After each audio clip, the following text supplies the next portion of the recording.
Hello అండి, శ్రోతలకు నమస్కారం. విదుర్ నీతి నవల 5వ భాగానికి స్వాగతం అండి. చదువుతున్నది లక్ష్మి. హైదరాబాద్. రాత్రి 7 గంటలు. గెస్ట్ హౌస్ నుంచి సర్వారాయుడు ఇంటికి బయలుదేరుతుండగా హడావుడిగా అక్కడికి వచ్చాడు వివేక్. రారా, నీకోసమే ఫోన్ చేద్దామనుకుంటున్నాను, నువ్వే వచ్చావు, రా కూర్చో అంటూ అక్కడే హాల్లో సోఫాలో కూర్చున్నాడు. లింగాలపాడు వెళ్ళిన మనవాళ్ళ నుంచి సమాచారం ఏమన్నా తెలిసిందా? ఎదురుగా సోఫాలో కూర్చుంటూ అడిగాడు వివేక్. ఇంకా ఏం తెలియలేదు, వాళ్లే ఫోన్ చేస్తారు కానీ నీతో ఒక విషయం మాట్లాడాలి అంటూ దీర్ఘంగా ఆలోచిస్తూ సిగరెట్ ముట్టించుకున్నాడు. ఏ విషయం డాడీ? కుతూహలంగా అడిగాడు వివేక్. చెప్తా, నాకు విషయం చెప్పు. మనం ఇంత రిస్క్ చేసి ఆ విదుర్ని ఇరుకున పెట్టి చివరకు ఏం సాధించినట్టు? మనకు కావాల్సిన ఫార్ములా అంతు చిక్కకుండా పోయింది, అవునా? Of course you are right. Time కలిసి రాలేదు, అనుకుంది ఒకటి, అయింది ఒకటి అన్నాడు వివేక్. మనం తప్పు చేసి టైం బ్యాడ్ అంటే ఒప్పుకోను. Okay, leave it. ఇప్పుడు ఆ ఫార్ములా మన చేతికి రావాలంటే మనం ఏం చేయాలి? ఇప్పుడు ఆ ఫార్ములా ఎక్కడ ఉండే అవకాశం ఉంది? వ్రతం చెడ్డ, ఫలితం దక్కలేదు. ఇంత జరిగాక కూడా మనం దాన్ని పొందలేకపోతే ఓడింది ఆ ఎదురు కాదు, మనమే అవుతాం, అవునా? తండ్రి ప్రశ్నకు అవునని కానీ కాదని కానీ చెప్పలేక గుట్టుగలు మింగాడు వివేక్. అసలు తండ్రి నుంచి ఇలాంటి ప్రశ్నల్ని ఎదురు చూడలేదు అతడు. విదుర్ విషయంలో తమ అంచనా తప్పింది. వాడు జైలు పాలై ఉంటే మిగిలిన పనులు తాము తీరిగ్గా చక్కబెట్టుకోవడానికి వీలయ్యేది. వాడు తప్పించుకోవడంతో గందరగోళమే కూర్చుంది. వాడు కాలువలో దూకి చచ్చాడనుకున్నా అది తప్పని, వాడు బతికే ఉన్నాడని యూసఫ్ మర్డర్ రుజువు చేసింది. వాడు ఏ సమయంలోనైనా హైదరాబాద్ వచ్చేసే అవకాశం ఉంది. ఈ పరిస్థితిలో ముందుగా వాడిని పట్టి చంపే పథకాల గురించి ఆలోచించకుండా తీరిగ్గా ఫార్ములా కోసం ఎంక్వైరీ చేయటం ఏమిటి? తండ్రి మీద అసహనంగా ఉంది వివేక్కి. తనలోని విసుగును, అసహనాన్ని బలవంతంగా అదుపు చేసుకుంటూ ఇప్పుడు ఏం చేద్దామంటారు డాడీ అని అడిగాడు వివేక్. అది నన్ను అడుగుదామేమిట్రా, నెల తక్కువ వెదవా, బుర్ర పెట్టి బాగా ఆలోచించు. ఈరోజు వాడేమీ ఆ ఫార్ములా పేపర్స్ని జేబులో ఉంచుకుని బెజవాడ వెళ్ళలేదు కదా. వాడి ల్యాబొరేటరీ మొత్తం గాలించినా నీకు ఆ ఫార్ములా చిక్కలేదు అంటే వాడు ముందు జాగ్రత్తతో దాన్ని ఎక్కడో లేదా ఎవరి దగ్గరో భద్రంగా దాచి ఉండాలి. వాడి ముఖ్య స్నేహితుడు నీకు తెలుసు. ఆ దిశగా ప్రయత్నాలు ఆరంభించు. వాడు హైదరాబాద్ వచ్చేలోగా ఇక్కడ మనం వాడి ఫార్ములాని చేజిక్కించుకోవాలి, అర్థమైందా అంటూ హెచ్చరించాడు. అర్థమైందన్నట్టు తలూపాడు వివేక్. విదురుకి అత్యంత సన్నిహితుడైన మిత్రులు కొందరి ముఖాలు అతడి కళ్ళ ముందు మెదులుతున్నాయి. ఏదో చెప్పాలని నోరు తెరిచాడు. ఇంతలో సర్వారాయుడి సెల్ ఫోన్ మోగింది. అవతల లింగాలపాడు వెళ్ళిన ధర్మ అనేవాడు లైన్లో ఉన్నాడు. వాడి వెంట నలుగురు వెళ్ళారు. ఏరా ధర్మ, ఏమైందిరా? తులసమ్మ దొరికిందా అడిగాడు సర్వారాయుడు. ఇల్లు తెలిసిందన్నా అన్నాడు ధర్మ. మనకు కావాల్సింది ఇల్లు కదరా స్టూపిడ్. తులసమ్మ అవతలి మాటలు పూర్తిగా వినకుండానే అరచేశాడు. అదే చెప్తున్నా, ఇల్లు తాళం పెట్టుంది. కొద్ది రోజులుగా ఆవిడ ఊళ్ళో ఉండటం లేదట. ఏం జరిగిందో, ఎక్కడికి వెళ్ళిందో కూడా ఇక్కడ ఎవరు చెప్పలేకపోతున్నారు. ఏం చేయమంటారన్నా? వెనక్కి వచ్చేయమా అడిగాడు అవతలివాడు. వచ్చేస్తారా? ఇక్కడేమన్నా గాడులు ఉన్నాయా కాయడానికి? చచ్చి వెదవల్లారా, చేతులు ఊపుకుంటూ వెనక్కి వస్తారని కాదు మిమ్మల్ని పంపించింది. 2-3 రోజులు అక్కడే మకాం పెట్టండి. ఈ లోపల ఊరెళ్ళిన తులసమ్మ వచ్చినా తిరిగి రావచ్చు. ఈలోగా ఎంక్వైరీ చేయండి. ఆమె తానుగా వెళ్ళిందా లేక ఎవరైనా తీసుకెళ్ళారా? చుట్టుపక్కల ఇళ్లలో ఎవరితోనైనా వెళ్లే ముందు ఏమన్నా చెప్పిందా వాకపు చేయండి. కాస్త బుర్ర ఉపయోగించి పని చేయండిరా అని తిరగటం కాదు అని అరచి లైన్ కట్ చేశాడు. ఆయన ఫోన్లో మాట్లాడిన దాన్ని బట్టి విదురు తల్లి తులసమ్మ వాళ్ళకి చిక్కలేదని వివేక్కి అర్థమైంది. ఆ కోపం ఈ కోపం కొడుకు మీద చూపించాడు సర్వారాయుడు. అంతా టైం బ్యాడ్, ఏ పని చేయాలన్నా చుక్క జరుగుతోంది. నువ్వేమిట్రా ఇంకా కూర్చున్నావు? వెళ్ళు, చెప్పించాయి. ఫార్ములా దొరికే మార్గం చూడు. కాస్త ఒళ్ళు దగ్గర పెట్టుకుని చేస్తే పనులు పూర్తవుతాయి అని అరిచాడు. వివేక్కి కోపంగా ఉంది. అలాగని ఆయనతో వాదన పెట్టుకుని ప్రయోజనం లేదని తెలుసు. ఆయన కోపం ఈరోజు తనకి కొత్త కాదు. పైగా ఆయన కోపానికి విసుక్కి మరో ముఖ్య కారణం కూడా ఉంది. అది భాషకు సంబంధించింది. నిన్నటి నుంచి భాష కానీ వాడి మనుషులు కానీ ఎవరు టచ్లో లేకుండా పోయారు. అక్కడ ఏం జరుగుతుందో తెలియదు. భాష పట్టుపట్టాడేమోనని డౌట్ ఉంది కాబట్టి ఇప్పుడు తనేం మాట్లాడినా ప్రయోజనం లేదని గ్రహించి మౌనంగా లేచి బయటకు వెళ్ళిపోయాడు వివేక్. సర్వారాయుడు మాత్రం దీర్ఘంగా ఆలోచిస్తూ చాలాసేపు ఒంటరిగా గెస్ట్ హౌస్లోనే ఉండిపోయాడు. చెట్టు కింద చీకట్లో బైక్ ఆపి అక్కడే నిలబడ్డాడు విదుర్. అక్కడికి హోటల్ ఫ్రంట్ భాగం స్పష్టంగా కనిపిస్తుంది. హోటల్ ప్రాంతం అంతా లైట్ల కాంతిలో పట్టపగల్లా ఉంది. రాత్రి 9 గంటలు అవుతుండగా అతను ఎవరితోనో మాట్లాడుతూ బయటకు వచ్చి నిలబడ్డాడు. వాడిని చూడగానే విదుర్ అలర్ట్ అయ్యాడు. ప్రస్తుతం కూడా ముసలి వేషంలోనే ఉన్నాడు తను. తలకు హెల్మెట్ తగిలించుకుని బైక్ మీద రెడీగా కూర్చుని ఆ వ్యక్తిని గమనించసాగాడు. అతను ఇంటికి బయలుదేరే టైం అయింది. ఈ క్షణాల కోసమే విదుర్ మాటు వేసి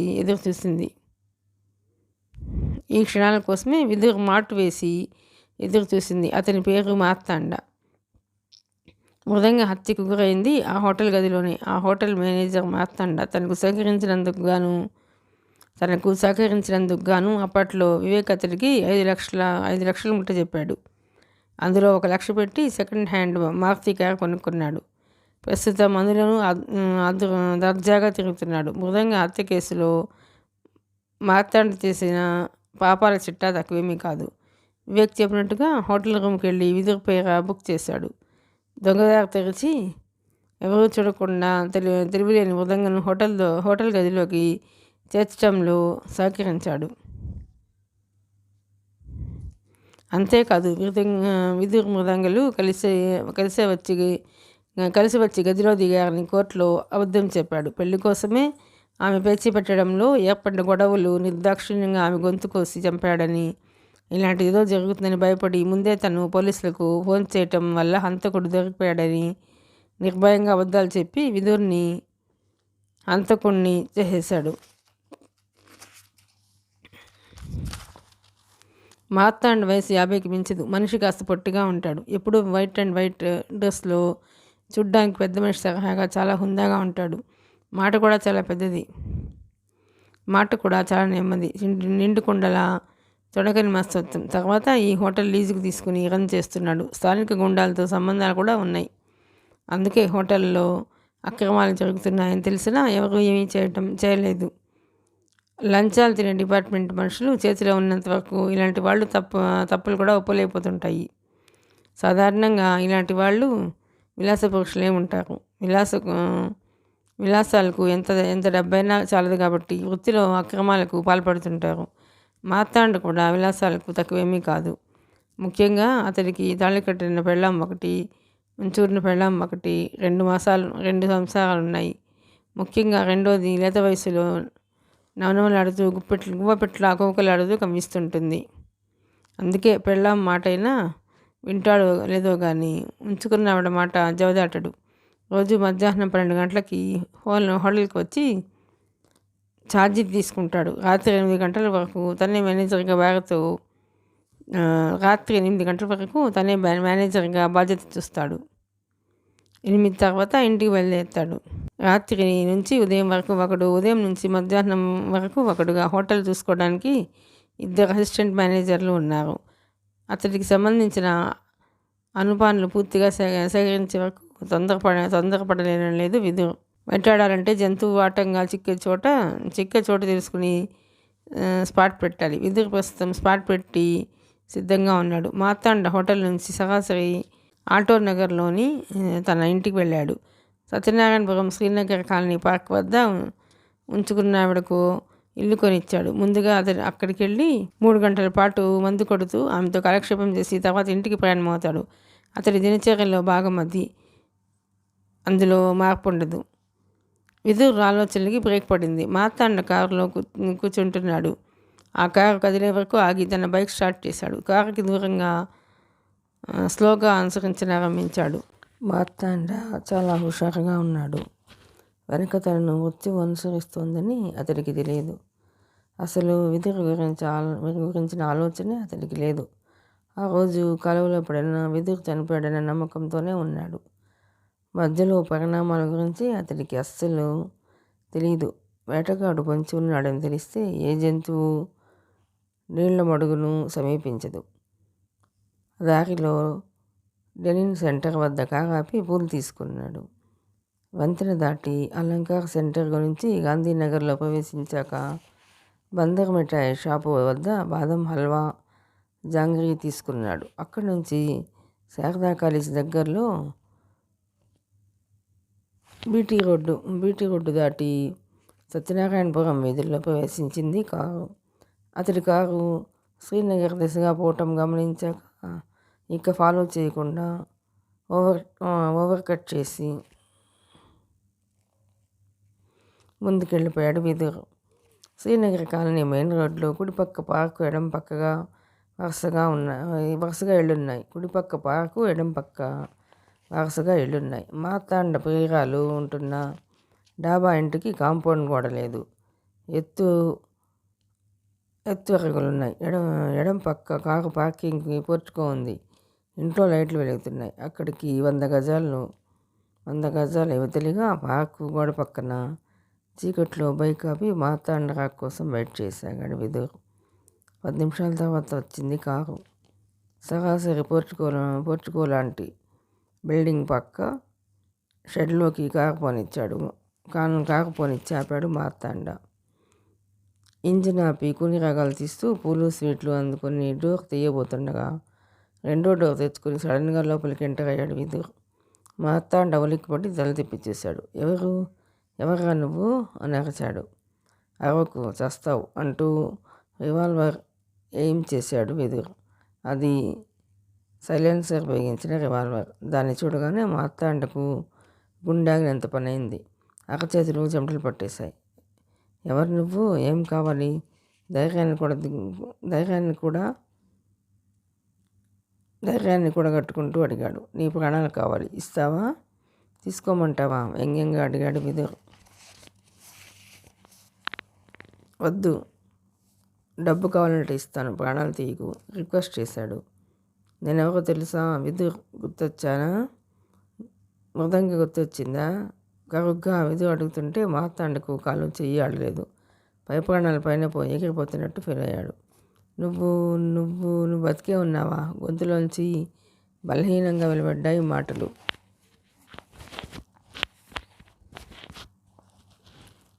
మిమ్మల్ని చంపటం కోసం బతికే ఉన్నాను. నీలాంటి కుక్కల్ని బతకనిస్తే మరికొందరు జీవితాలు నాశనం అవుతాయి. ఎంతో భవిష్యత్తు ఉన్న మేధావి మృదంగను చంపేశారు కదరా. 10 మందికి మంచి చేయాలనుకున్న నా జీవితాన్ని నాశనం చేశారు కదరా.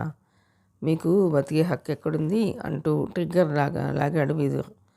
అదే సమయంలో కిర్రుమని చప్పుడు చేస్తూ ఇంటి తలుపులు తెరుచుకుని మార్తాండ ప్రియురాలు బయటకు వచ్చింది. ఇంతసేపు కారులో ఏం చేస్తున్నావు అంటూ అరుగు చివరకు రాబోయింది. ఈ ఆలస్యం చేయకుండా రివాల్వర్ ప్రయోగించాడు విదురు. పాయింట్ బ్లాక్ రేంజ్లో మార్తాండ నుదురు నుండి దూసుకుపోయింది బుల్లెట్. రెండో బుల్లెట్ అతడి గొంతును చీల్చేసింది. కారు డోర్ తెచ్చుకొని కింద పడ్డ మార్తాండను నిత్తూరును చూసి భయంతో ఒక్కసారిగా అరచి కేకలు పెట్టినారంభించింది ఆమె. అప్పటికీ ఇవతలి డోర్లోంచి కారు దిగిన విదురు జనం తనను గమనించే లోపల బైక్ వద్దకు వెళ్ళిపోయాడు. డాబా ఇంటి వద్ద పెద్ద గుంపు చేరేసరికి విదురు బైకు ఆ ప్రాంతానికి దూరంగా వెళ్ళిపోయింది. ఎవరో పోలీసులకు ఫోన్ చేసి హత్య గురించి తెలియజేశారు. కేవలం పావుగంట వ్యవధిలోనే 2 పోలీసు జీపులు రిబ్బున వచ్చి డాబా ఇంటి ముందు ఆగాయి. రాత్రి 11 గంటలకి నగరంలో తడిపొడిగా చినుకులు రాలాయి. ఆకాశం మబ్బులు పట్టి చలిగాలు వీస్తున్నాయి. డైమండ్ అపార్ట్మెంట్స్లో చాలా పోర్షన్లలో అప్పటికే రేట్లు ఆగిపోయాయి. చలికి చాలామంది తొందరగా నిద్రపోయారు. ఆ సమయంలో గేటు దాటి ఒక లారీ నెమ్మదిగా వచ్చి డైమండ్ అపార్ట్మెంట్స్ పార్కింగ్లో ఆగింది. అది మామూలు లారీ కాదు, పార్సిల్ లారీలా ఉంది. వానొచ్చినా వరదొచ్చినా చుక్క నీరు కూడా లోపలికి వెళ్ళకుండా రేకు గోడు డోర్స్ ఉన్నాయి. లారీలోంచి 10 మంది పని వాళ్ళు కిందకి దిగారు. విదురు వెళ్ళగానే మాన్విత ఫ్లాట్ ఓనర్కి ఫోన్ చేసింది. అంతేకాదు, ఫ్లాట్స్ ఇన్ఛార్జికి అద్దె బాకీ, కరెంటు బాకీ అన్నీ కట్టేసి ఫ్లాట్ ఖాళీ చేస్తున్నట్టు చెప్పింది. నైట్ వాచ్మెన్తో లారీ వస్తుందని చెప్పి ఉంచింది కాబట్టి వాచ్మెన్ ఆశ్చర్యపోలేదు. పని వాళ్ళను 3rd ఫ్లోర్కి తీసుకెళ్ళి మాన్విత ఫ్లాట్ చూపించాడు. ఆమె ముఖ్యమైనవన్నీ 2 బీరువాల్లోనూ సర్ది రెడీ చేసి ఉంచింది. పనివాళ్ళు వెంటనే పనిలో దిగారు. చాలా బరువుగా ఉన్న పెద్ద బీరువాను 10 మంది సాయం పట్టి కిందకి దించి రాఖీలోకి చేర్చారు. వెనకే చిన్న బీరువాని తరలించారు. ఆ తర్వాత మాన్విత శ్రమపడాల్సిన అవసరం లేకపోయింది. ఫ్లాట్లో సామానంతా మాన్విత సొంతం. ఫ్లాట్ ఓనర్కి సంబంధం లేదు. 2 డబుల్ కాట్ మంచాలు, బెడ్లు, సోఫాలు, టీపాలు, dining table set, gas cylinder, stove, వంట పాత్రలు, కిచెన్లోని పాత్రలన్నీ మూటలు కట్టి చకచకా లారీలోకి దించేశారు. కేవలం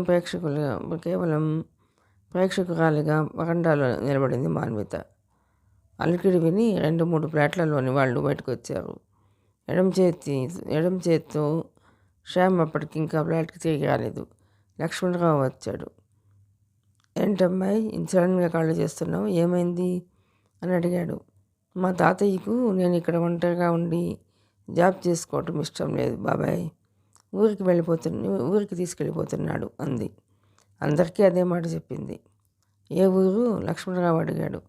మా తాతగారు ఊరు. ఎక్కడికి? చాలా దూరంలే అని తప్పించుకుంది. సరిగ్గా 12 గంటల అయ్యేసరికి ఫ్లాట్లో పుచ్చికి పుల్ల కూడా మిగలకుండా కళ్ళు ఇచ్చేసేసారు మనివాళ్ళు. ఓసారి లోపలికి వెళ్ళి అంతా తిరిగి చూసి ఏమీ మిగలలేదని గ్రహించాక డోర్ మూసి పనివాళ్లతో కిందకు వచ్చేసింది. లారీలో సగం పైగా సామాన్తో నిండిపోయింది. అంతా రెడీ. ఇక విధు రావటం ఆలస్యం. ఆత్రంగా అతడి కోసం ఎదురు చూస్తూ లారీ వద్ద నిలబడింది మాన్విత.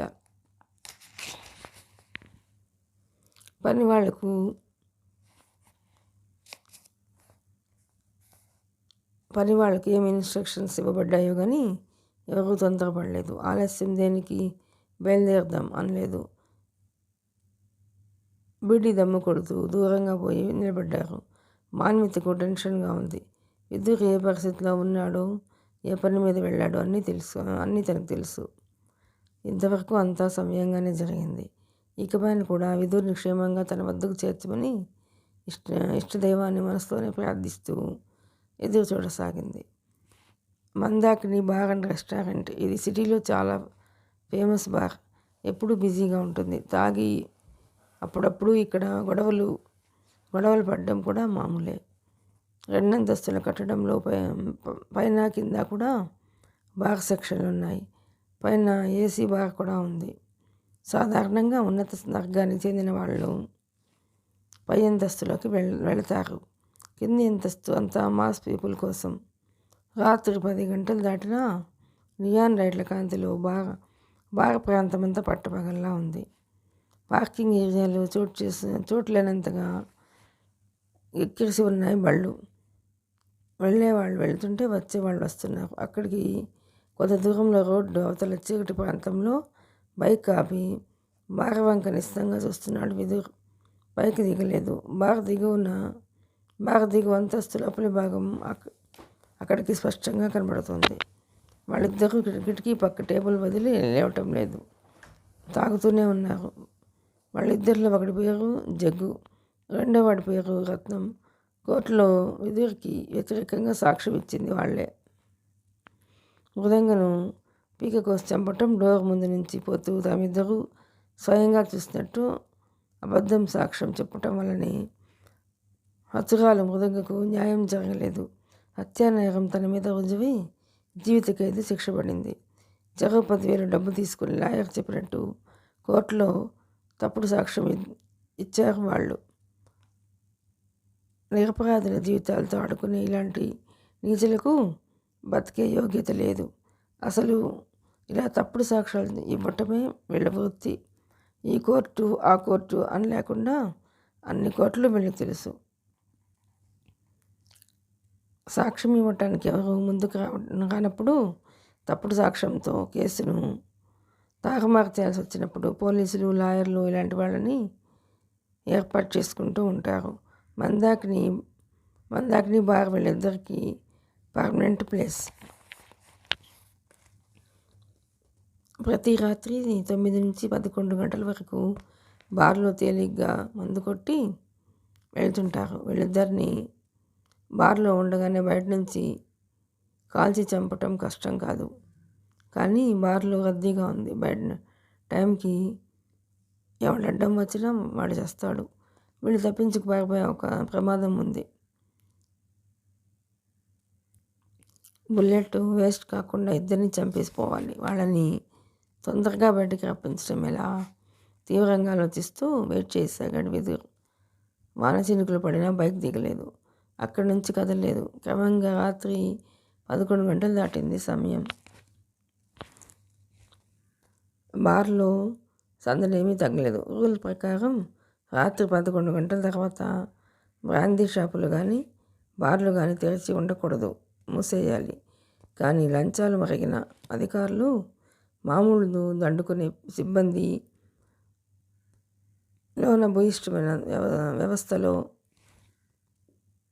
లోపభూయిష్టమైన వ్యవస్థలో అంగబలం అర్ధబలం ఉన్న లిక్కర్ కింగ్లను ఏ రూల్స్ శాసించలేవు. అందుకే చాలా బార్లు అర్ధరాత్రి దాటినా తెరిచే ఉంటాయి. తనకి లేట్ అయిపోతుంది. ఏదో ఒకటి చేయాలని ఆలోచిస్తూ బైక్ స్టార్ట్ చేయబోయి ఆగాడు విదురు. బార్ ముందు ఏదో చిన్న గొడవ జరుగుతోంది. మందు కొట్టి బార్ల ముందు కుర్రాళ్ళు గొడవ పడుతుండటం సర్వసాధారణ విషయమే. కానీ సడన్గా అక్కడికి పోలీస్ జీప్ రావటం ఆశ్చర్యం కలిగించింది. డ్రైవర్తో పాటు 4 పోలీసులు ఉన్నారు అందులో. పోలీసులు చూడగానే అంతవరకు గొడవ పడుతున్న కుర్రాళ్ళు తలో పక్క చెదిరిపోయారు. అయినా పోలీసులు వచ్చింది వాళ్ళ కోసం కాదని అర్థమవుతూనే ఉంది. జీప్ దిగిన పోలీసులు బార్లో ప్రవేశించారు. అటు ఇటు చూసి తిన్నగా జగ్గు, రత్నం ఇరువురు కూర్చున్న టేబుల్ వద్దకు వెళ్ళారు. 2 నిమిషాలు మాట్లాడారు. బలవంతంగా వాళ్ళిద్దరిని లాగి వెంట పెట్టుకుని బయటికి బయలుదేరారు. ఏం జరుగుతోంది మొదట విదురికి అర్థం కాలేదు. అర్థం కాగానే అతడి కళ్ళ ముందు ఏసీపీ నవీన్ పాండే మెదిలాడు. మార్తాండ హత్య జరగగానే నెక్స్ట్ టార్గెట్ వీళ్ళిద్దరు అని ఊహించి పోలీసుల్ని పంపించాడు.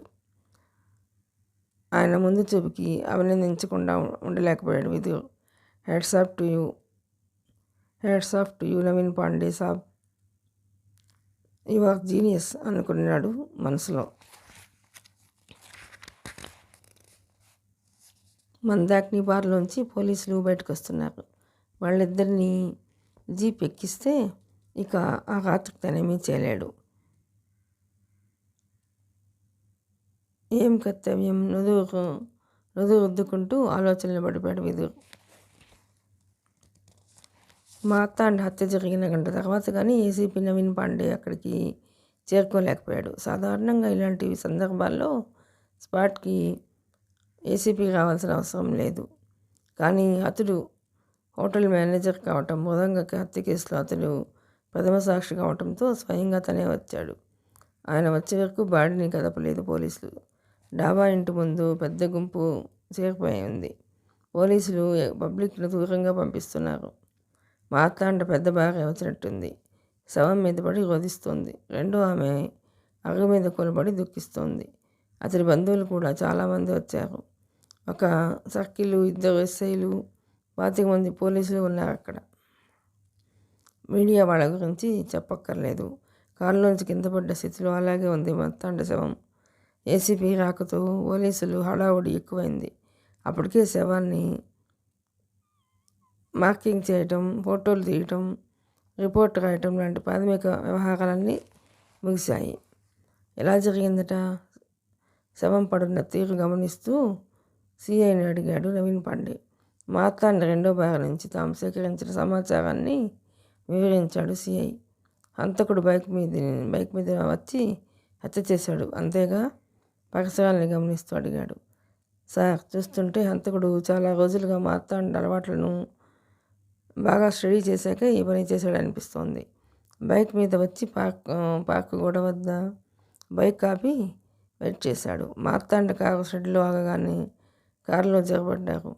సెన్సార్ అమర్చిన రివాల్వర్ అతనికి దగ్గరుంది. కారులో ఇద్దరు ఘర్షణ పడుతుండగా ఆమె బయటకు వచ్చింది. అతడు మార్తాండను కాల్చి చంపి పరిగెత్తి బైక్ వద్దకు వెళ్ళి స్టార్ట్ చేసుకుని వెళ్ళిపోయాట. హంతకుడిని ఆమె చూసిందా? గుర్తుపట్టగలదా? అతడు ముసలాడు, పైజామా జుబ్బాలో ఉన్నాడు. తలకు ముఖం తెలియకుండా హెల్మెట్ ఉంది అంటుంది ఆమె. Are you sure? Yes sure sir. Dammit, అక్కడ యూసఫ్ని చంపినవాడు వృద్ధుడు, ఇక్కడ మార్తాండును చంపినవాడు వృద్ధుడు. ఎవడీ ముసలాడు? విదుర్ చావలేదు, బతికే ఉన్నాడంటే మీరంతా నమ్మలేదు. ఇప్పుడు చూడు, వరుసపెట్టి వేసిస్తున్నాడు. సందేహం లేదు, ముసలి వేషంలో తిరుగుతోంది విదుర్. ఆ బైక్ నెంబర్ ఎవరన్నా చూసారేమో తెలుసుకున్నావా? ఎవరు చెప్పలేకపోతున్నారు సార్. పోనీ మృదంగ హత్య కేసులో విదుర్ నెక్స్ట్ టార్గెట్ ఎవరై ఉండొచ్చు, అదైనా మీరు చెప్పగలరా సార్? అది ఆలోచించండి అయ్యా, బొగపెట్టి ఆలోచించండి. మార్తాండ ప్రథమ సాక్షి అయితే మిగిలిన సాక్షులు ఎవరు సార్? వాళ్ళు జగ్గు, రత్నం అని. ఎక్కడ ఉంటారు వాళ్ళు? ఆ విషయం నాకన్నా 203కి బాగా తెలుసు సార్ అంటూ కానిస్టేబుల్ని పిలిచాడు సిఐ. ఈ టైంలో వాళ్ళిద్దరు బార్లో ఉంటారు సార్, చెప్పాడు కానిస్టేబుల్. 203 ఏ బార్? మందాకిని బార్. వెళ్ళండి, వెంటనే వాళ్ళిద్దరిని జీప్ ఎక్కించి తీసుకురండి. గో గో ఫాస్ట్ అరిచాడు ఏసీపీ. వెంటనే ముగ్గురు కానిస్టేబుల్స్తో జీప్లో బయలుదేరాడు 203. విదుర్ ఊహించింది నిజమే. పోలీసుల్ని ఏసీపీ పంపించాడు. వాళ్ళిద్దరినైనా కాపాడాలని మందాకిని బాగా ముందు జనం చేరి పోలీసుల్ని ఆశ్చర్యంగా చూస్తున్నారు. ఏం జరుగుతుంది ఎవరికీ అర్థం కావటం లేదు. పోలీసులు జీప్ని సమీపించారు. వాళ్ళ మధ్య జగ్గు, రత్నం తను తెగించక తప్పదని విదుర్కి అర్థమైపోయింది. ఇక ఆలోచించి లాభం లేదు. వాళ్ళని జీప్ ఎక్కకముందే వేసేయాలి. ఒకే కిక్తో బైక్ స్టార్ట్ చేశాడు. అంతా కరెక్ట్గా ఊహించావుగా మిస్టర్ ఏసీపీ. ఆల్రెడీ నేను టార్గెట్ దగ్గర వెయిటింగ్ అని తెలుసుకోలేకపోయావు. వీళ్ళని నువ్వు కాపాడలేవు అనుకుంటూ బైక్ను రివ్వన దూకించాడు. కన్ను మూసి తెరిచేలాగా పిడుగుపాట్ల పోలీస్ జీప్ సమీపంలోకి వచ్చేసింది. దాని వేగం చూసి ఎదురుపడి పక్కలకు పరుగు తీశారు జనం. విదుర్ చేతిలో ప్రత్యక్షమైన రివాల్వర్ నిప్పులు కక్కింది. సైలెన్సర్ ఉన్న రివాల్వర్. నిశ్శబ్దంగానే వెంటనే దూసుకుపోయాయి బుల్లెట్లు. జగ్గు ఛాతిలో ఒకటి, గొంతులో ఒకటిగా 2 బుల్లెట్లు దిగబడ్డాయి. రత్నం తలలోంచి మొదటి బుల్లెట్ దూసుకెళ్ళగా రెండోది ఛాతిలో దిగబడింది. పోలీసులు మధ్యనే వేసుకుపడి ప్రాణాలు వదిలారు ఇద్దరు. చిన్న శబ్దం కూడా వాళ్ళ నోటి నుంచి బయటకు రాలేదు. కళ్ళ ముందు జరిగిన హత్యలు చూసి బెంబేలెత్తి గుళ్ళనరిచారు జనం. పోలీసులు షాక్ నుంచి బయటపడేలోగా ఎంత వేగంగా వచ్చిందో అంతే వేగంతో రివ్వున వెళ్ళిపోయింది బైక్. కన్ను మూసి తెరిచేలోగా ఆ ప్రాంతం నుంచి అదృశ్యమైంది. వెంటనే ఈ విషయం నవీన్ పాండేకి తెలియజేయబడింది. బైక్ మీద వచ్చిన ముసలాడెవడో క్లోజ్ రేంజ్లో వాళ్ళిద్దరినీ కాల్చి చంపి పారిపోయాడని తెలిసి నిశ్చేష్టుడయ్యాడు అవతల ACP Naveen Pandey. Bike number ఎవరూ చెప్పలేకపోయారు. అయినా సిటీ పోలీసుల్ని అలర్ట్ చేసి వెంటనే మందాకిని బార్ వద్దకి బయలుదేరాడు ఏసీపీ. బైక్ల మీద పోతున్న ముసలాళ్ళని ఆపి సిటీ పోలీసులు ఎంక్వైరీలు ఆరంభించారు. వాళ్ళ కంటపడకుండా పక్కదారుల వెంట ప్రయాణిస్తూ అర్ధగంట తర్వాత డైమండ్ అపార్ట్మెంట్స్ పక్క వీధిలోకి సేఫ్గా వచ్చేసాడు విదుర్. అక్కడ బైక్ ఆపి సెల్ ఫోన్ అందుకుని స్విచ్ ఆన్ చేశాడు. అది అతడు మార్తాండకు చెందిన phone. Car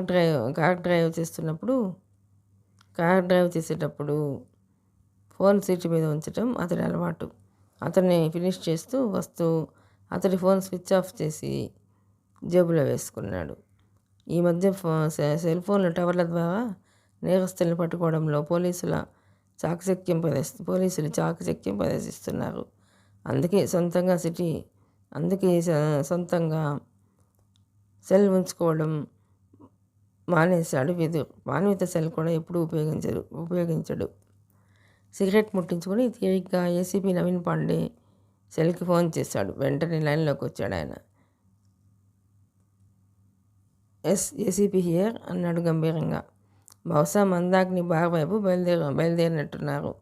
jeep running sound వినబడుతుంది.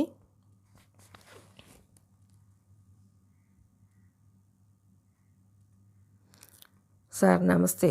ఇంతకుముందు బైక్ పైన హోటల్ మేనేజర్ మార్తాండ ఫోన్ ఇది. సో నేను ఎవరో చెప్పనక్కర్లేదనుకుంటాను అన్నాడు విదుర్.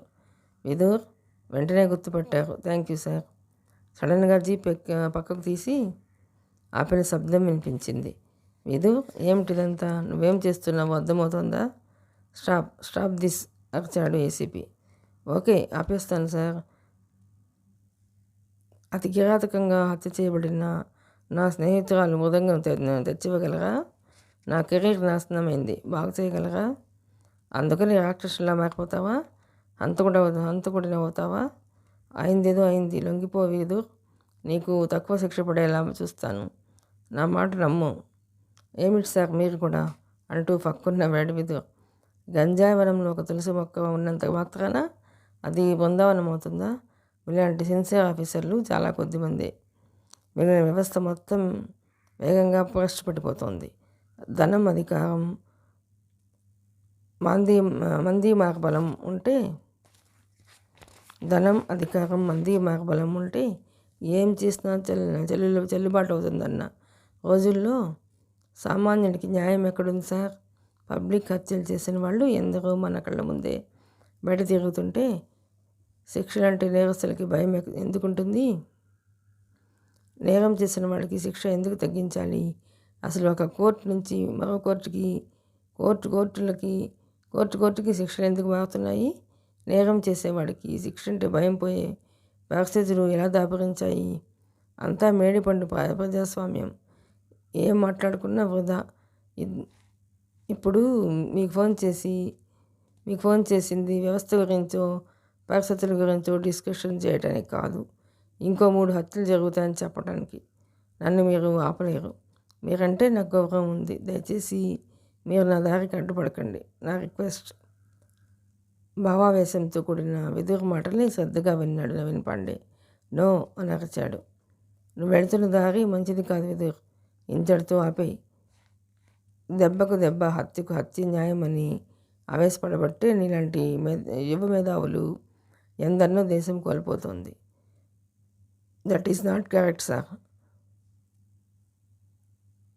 నాటి జీడి నాయుడు నుంచి మొన్న తక్కువ ధరకే పెట్రోల్ తయారు చేసి అందిస్తానని చెప్పిన రామన్ వరకు ఈ దేశం ఎవరికి బాసటగా నిలిచింది సార్. కార్పొరేట్ సంస్థలకు కొమ్ము కాసే ప్రభుత్వాలు ఉన్నంత వరకు ప్రజలకు అందుబాటు ధరలు ఒక తీరని కలి. యువత మేధో సంపత్తిని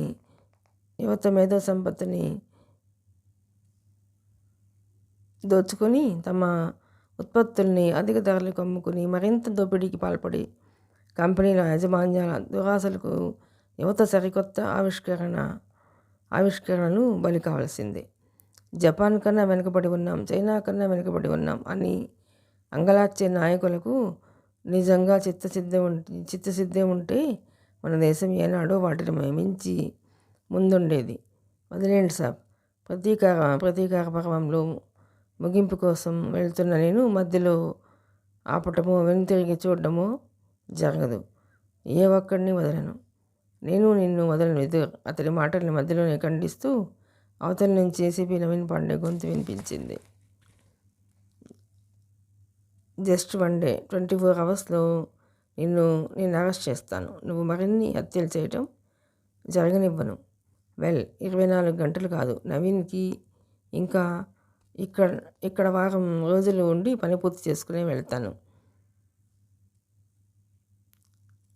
24 గంటలు కాదు, 1 వీక్. ఇంకా ఇక్కడ వారం రోజులుండి పని పూర్తి చేసుకుని వెళ్తాను. ట్రై చేయండి, నా అరెస్ట్కి ప్రయత్నించండి. Good bye. Vidur just listen. ఫోన్లో ఏసీపీ అరుపులు వినిపిస్తున్నాయి. వినలేదు విదుర్. సెల్ ఓపెన్ చేసి బ్యాటరీ తీసి పక్క పొదలోకి విసిరేశాడు. సిమ్ కార్డుని విరిచి మురుగు కాలువలోకి విసిరాడు. ఫోన్ నెత్తి నేలకు విసిరి కొట్టి పగిలిన ఫోన్ భాగాలని దూరంగా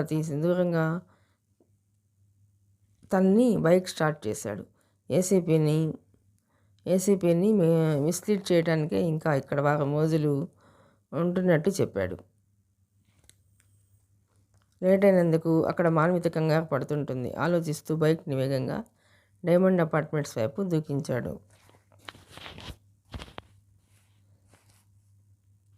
ఓ షిట్ అంటూ చేతిలోని సిగరెట్ను నేలకు విసిరికొట్టాడు ఏసీపీ నవీన్ పాండే. విధుర్ని ఎలాగైనా ఒప్పించవచ్చు. అలాగే మాటల్లో ఉంచి సెల్ టవర్ ఏరియాలో ఉన్నాడో లొకేట్ చేయించవచ్చని ఆశించాడు. కానీ తనకే సవాల్ విసిరి లైన్ కట్ చేయడంతో విదుర్ మీద ముంచుకొచ్చింది కోపం. జీప్ రోడ్ సైడ్లో ఆగింది. జీప్ పక్కన నిలబడి ఇంతసేపు మాట్లాడాడు ఆయన. ఏమైంది సార్? వెంటే వస్తున్న సిఐ అనుమానంగా అడిగాడు. ఏమవుతుంది? కళ్ళు చెవులే కాదు, విదుర్ ఫైల్ కూడా మూసుకొచ్చినారుగా. వాడు బతికే ఉన్నాడంటే నన్ను పిచ్చివాళ్ళ చూశారు. ఇప్పుడు చూడు, 3 హత్యలు. ఇప్పుడు తీరిగ్గా నాతో ఫోన్లో మాట్లాడుతున్నాడు. ఇంకా 3 హత్యలు చేస్తాడట. దమ్ముంటే పట్టుకోమని నాకే సవాల్ విసురుతున్నాడు. ఫోన్ చెయ్యి, కంట్రోల్ రూమ్కి ఫోన్ చేసి ఇప్పుడు నా నెంబర్కి వచ్చిన ఫోన్ కాల్ ఏ టవర్ నుంచి వచ్చిందో ఎంక్వైరీ చేయించి చెప్పమను. వాడు ఇంకా ఆ ఏరియాలో ఉంటాడని నమ్మకం లేదనుకో. డూ ఇట్ ఫస్ట్ అంటూ జీప్ ఎక్కాడు. ఎస్ సార్ అంటూ జీప్ ఎక్కుతూ కంట్రోల్ రూమ్ని కాంటాక్ట్ చేశాడు సిఐ. జీప్ ముందుకు పరుగు తీసింది. మందాక్ని బారిన చేరుకునేసరికి తడిపొడి చినుకులు కాలటం మొదలైంది. చాలా హడావుడిగా ఉంది అక్కడ. జనాన్ని దూరంగా పంపిస్తున్నారు పోలీసులు. బార్ మూసి చాలాసేపు అయింది. జగ్గు రత్నం శవాలు అక్కడే బార్ ముందు పడున్నాయి. ఎలా తెలిసిందో కానీ అర్ధరాత్రి దాటిన సమయంలో కూడా మీడియా వాళ్ళు చాలామంది చేరిపోయి సమాచారం సేకరించే పనిలో ఉన్నారు. ఒకే రాత్రి 3 హత్యలు కావడంతో రేపటి పత్రికలన్నీ సెన్సేషనల్ న్యూస్తో వేడెక్కే అవకాశం ఉంది.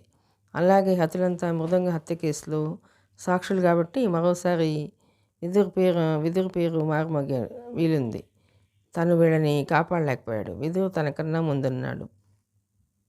ఏసీపీ నవీన్ పాండే రాకతో పోలీసులు అలర్ట్ అయ్యారు. ఇతర పోలీసు ఉన్నతాధికారులు అప్పటికి అక్కడున్నారు. శవాల్ని పరిశీలించి సంఘటన వివరాలని పోలీసుల నుంచి తెలుసుకున్నాడు పాండే. పోలీసులు తమ ప్రాథమిక దర్యాప్తు ముగించి శవాల్ని పోస్ట్ మార్టంకి తరలించే ఏర్పాట్లో ఉన్నారు. అంబులెన్స్ సిద్ధంగా ఉంది. ఏసీపీ నవీన్ పాండే అక్కడి నుంచి వెందిరగబోతూ ఉండగా మీడియా వాళ్ళు ఆయన చుట్టుముట్టారు. వాళ్ళ ప్రశ్నల్లో కొన్నిటికి కూల్గా బదులిచ్చాడు. మృదంగ హత్య కేసుకు ఈ వరుస వ్యక్తి మర్డర్లకు సంబంధం ఉందనిపిస్తోంది. నిజమేనా సార్? విదుర్ కేసు ఫైలు తిరిగి ఓపెన్ చేశారని విన్నాం. అతను బతికే ఉన్నాడా సార్? ఈ హత్యలు విదుర్ చేస్తున్నాడు అనుకోవచ్చా? తనకు న్యాయం జరగలేదనే వ్యవస్థ మీద తిరగబడ్డా? మీ డిపార్ట్మెంట్ల అలక్ష్యం వల్లే ఈ హత్యలు చోటు చేసుకున్నాయనుకోవచ్చా? హంతకుడి నెక్స్ట్ టార్గెట్ ఎవరు? నగరంలోనే విదురు తిరుగుతుంటే అతన్ని మీరెందుకు అదుపులోకి తీసుకోలేదు? నవీన్ పాండే ఉక్కిరి చేసే విలేకరుల ఏ ఒక్క ప్రశ్నకి సూటిగా సరైన సమాధానం ఇవ్వలేదు. కొన్నింటిని వినట్టు వదిలేశాడు. కొన్నింటికి గోడ మీద పిల్లి పాఠంగా బదిలిచ్చాడు. అలాగే విదుర్ బతికి ఉన్నాడని కానీ ఈ హత్యలు అతడే చేస్తున్నాడని కానీ తానుగా ఎక్కడా బయటపడకుండా జాగ్రత్త పడ్డాడు. త్వరగా మీడియాను వదిలించుకుని బయలుదేరాడు. ఈసారి జీప్లో కాకుండా తన కారులో ఇంటికి బయలుదేరాడు. రాత్రి అంతా నిద్రలేమితో అలసిపోయి కళ్ళు మూతలు పడుతున్నాయి. 2 గంటలు నిద్ర తీస్తే కానీ ఫ్రెషప్ అవలేడు. కారులో ఆయన బయలుదేరిన అదే సమయంలో చలిగాలి పెరిగి నగరం మీద సన్నటి వానజల్లు మొదలైంది. డైమండ్ అపార్ట్మెంట్స్ విదురు కోసం ఎదురు చూస్తున్న మాన్వితకు అక్కడ ముళ్ళ మీద నిలబడినట్టుంది. లారీలోకి సామాన్లో లోడ్ చేసి ఎదురు చూస్తున్న మాన్వితకు అక్కడ ముళ్ళ మీద లారీలోకి సామాన్ లోడ్ చేసి 2 గంటలైంది. అర్ధరాత్రి దాటి 1 గంట సమీపిస్తుంది. డైమండ్ అపార్ట్మెంట్స్లో ఎక్కడా లైట్లు వెలగటం లేదు. కట్టడం పోర్టికోలో లైట్ కూడా పునికిపాట్లు పడుతుంది. నైట్ వాచ్మెన్ ఎక్కడో నిద్ర తీస్తున్నట్టున్నాడు. అతడి జాడలేదు. పనివాళ్ళు మాత్రం పార్కింగ్ ఏరియాలో అటు ఇటు తిరుగుతున్నారు. రోడ్డు మీద అడపాదడపా పోతున్న వెహికల్స్ సౌండ్ తప్ప అంతటా నిశ్శబ్దం రాజ్యం చేస్తుంది. ఆకాశంలో మబ్బులు దట్టమైన సన్నటి జల్లు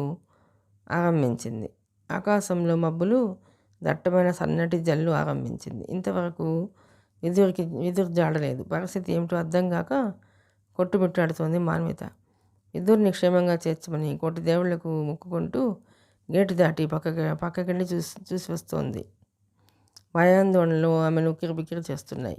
ఈ పరిస్థితుల్లో సడన్గా గేటు దాటి రిబ్బన్ లోపలికి వచ్చింది విదుర్ బైక్. అతన్ని చూడగానే ఒక్కసారిగా మబ్బును చూసిన మయూరంలా, చంద్రుడిని చూసిన చకోరంలా ఆనందంతో గంతులు వేసింది ఆమె హృదయం. అంతవరకు పడ్డ టెన్షన్స్ ఒక్కసారిగా మాయమైపోయి అతడికి ఎదురు పరిగెత్తింది. ఆమె ముందు బైక్ ఆపి హెల్మెట్ తీశాడు విదుర్. ఏమిటే, భయపడ్డావా? సారీ, లేట్ అయింది అంటూ హెల్మెట్ ఆమె చేతిలో పెట్టాడు.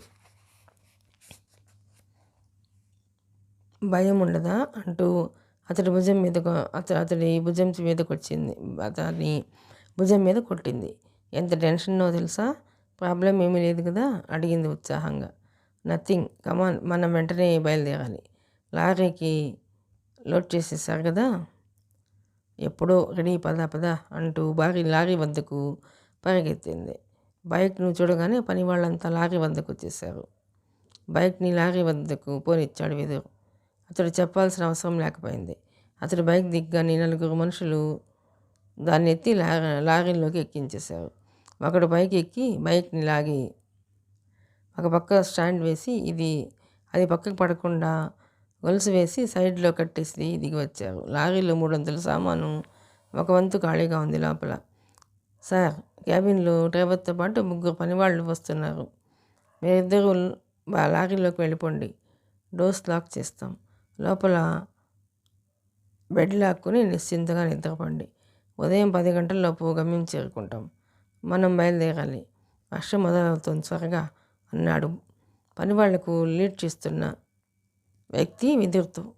షూర్ అన్నాడు విదుర్.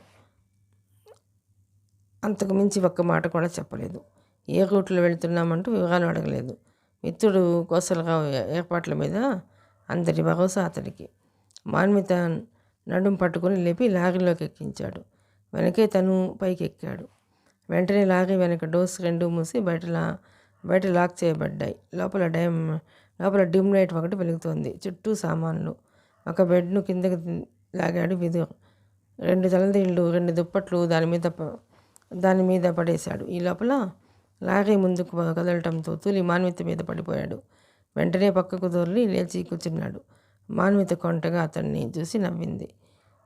గూడు లారీ నెమ్మదిగా కదిలి గేటు దాటి రోడ్డు మీదకి వచ్చేసరికి వర్షం కాస్త జోరందుకుంది. తడిసిన రోడ్లు హెడ్లైట్ల కాంతికి నల్లగా మెరుస్తుంది. విదురు ప్రయాణిస్తున్న లారీలో 3 పనివాళ్ళు, ఇంకా 9 మంది ఉన్నారు.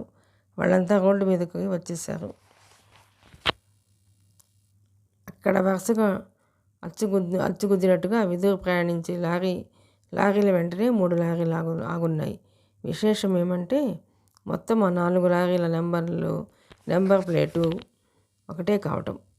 ఒక్కో లారీ క్యాబిన్లోనూ 3 చొప్పున పనివాళ్ళు 3 లారీల్లోనూ ఎక్కగానే అవి కూడా బయలుదేరాయి.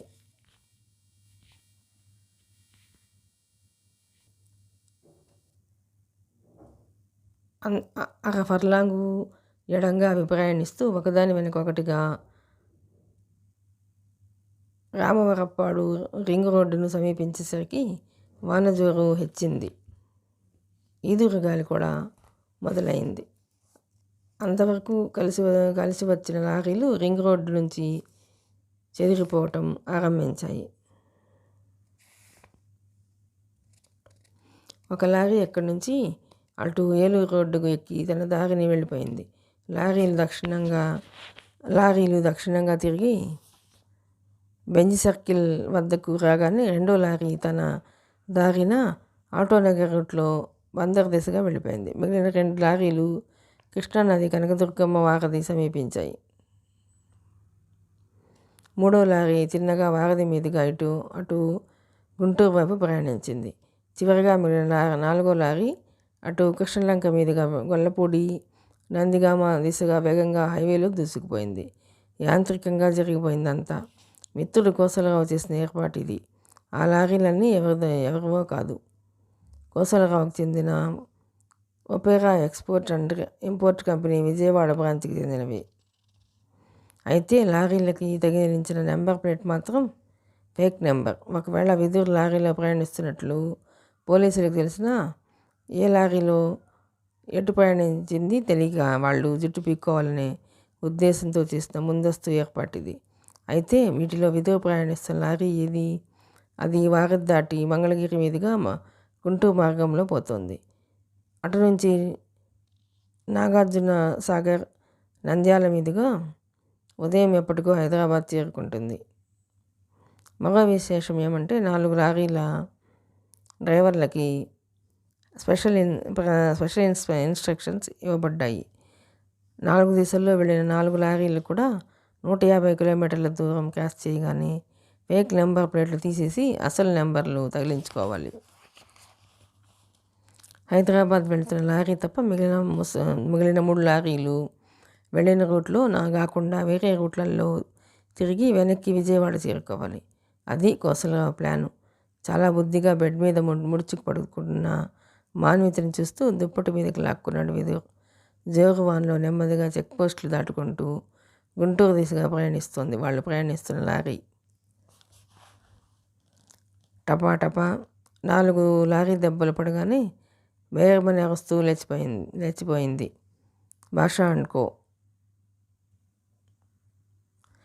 టపటపా 4 లాఠీ దెబ్బలు పడగానే వేగమని అరుస్తూ లేచిపోయింది భాషా అనుకో.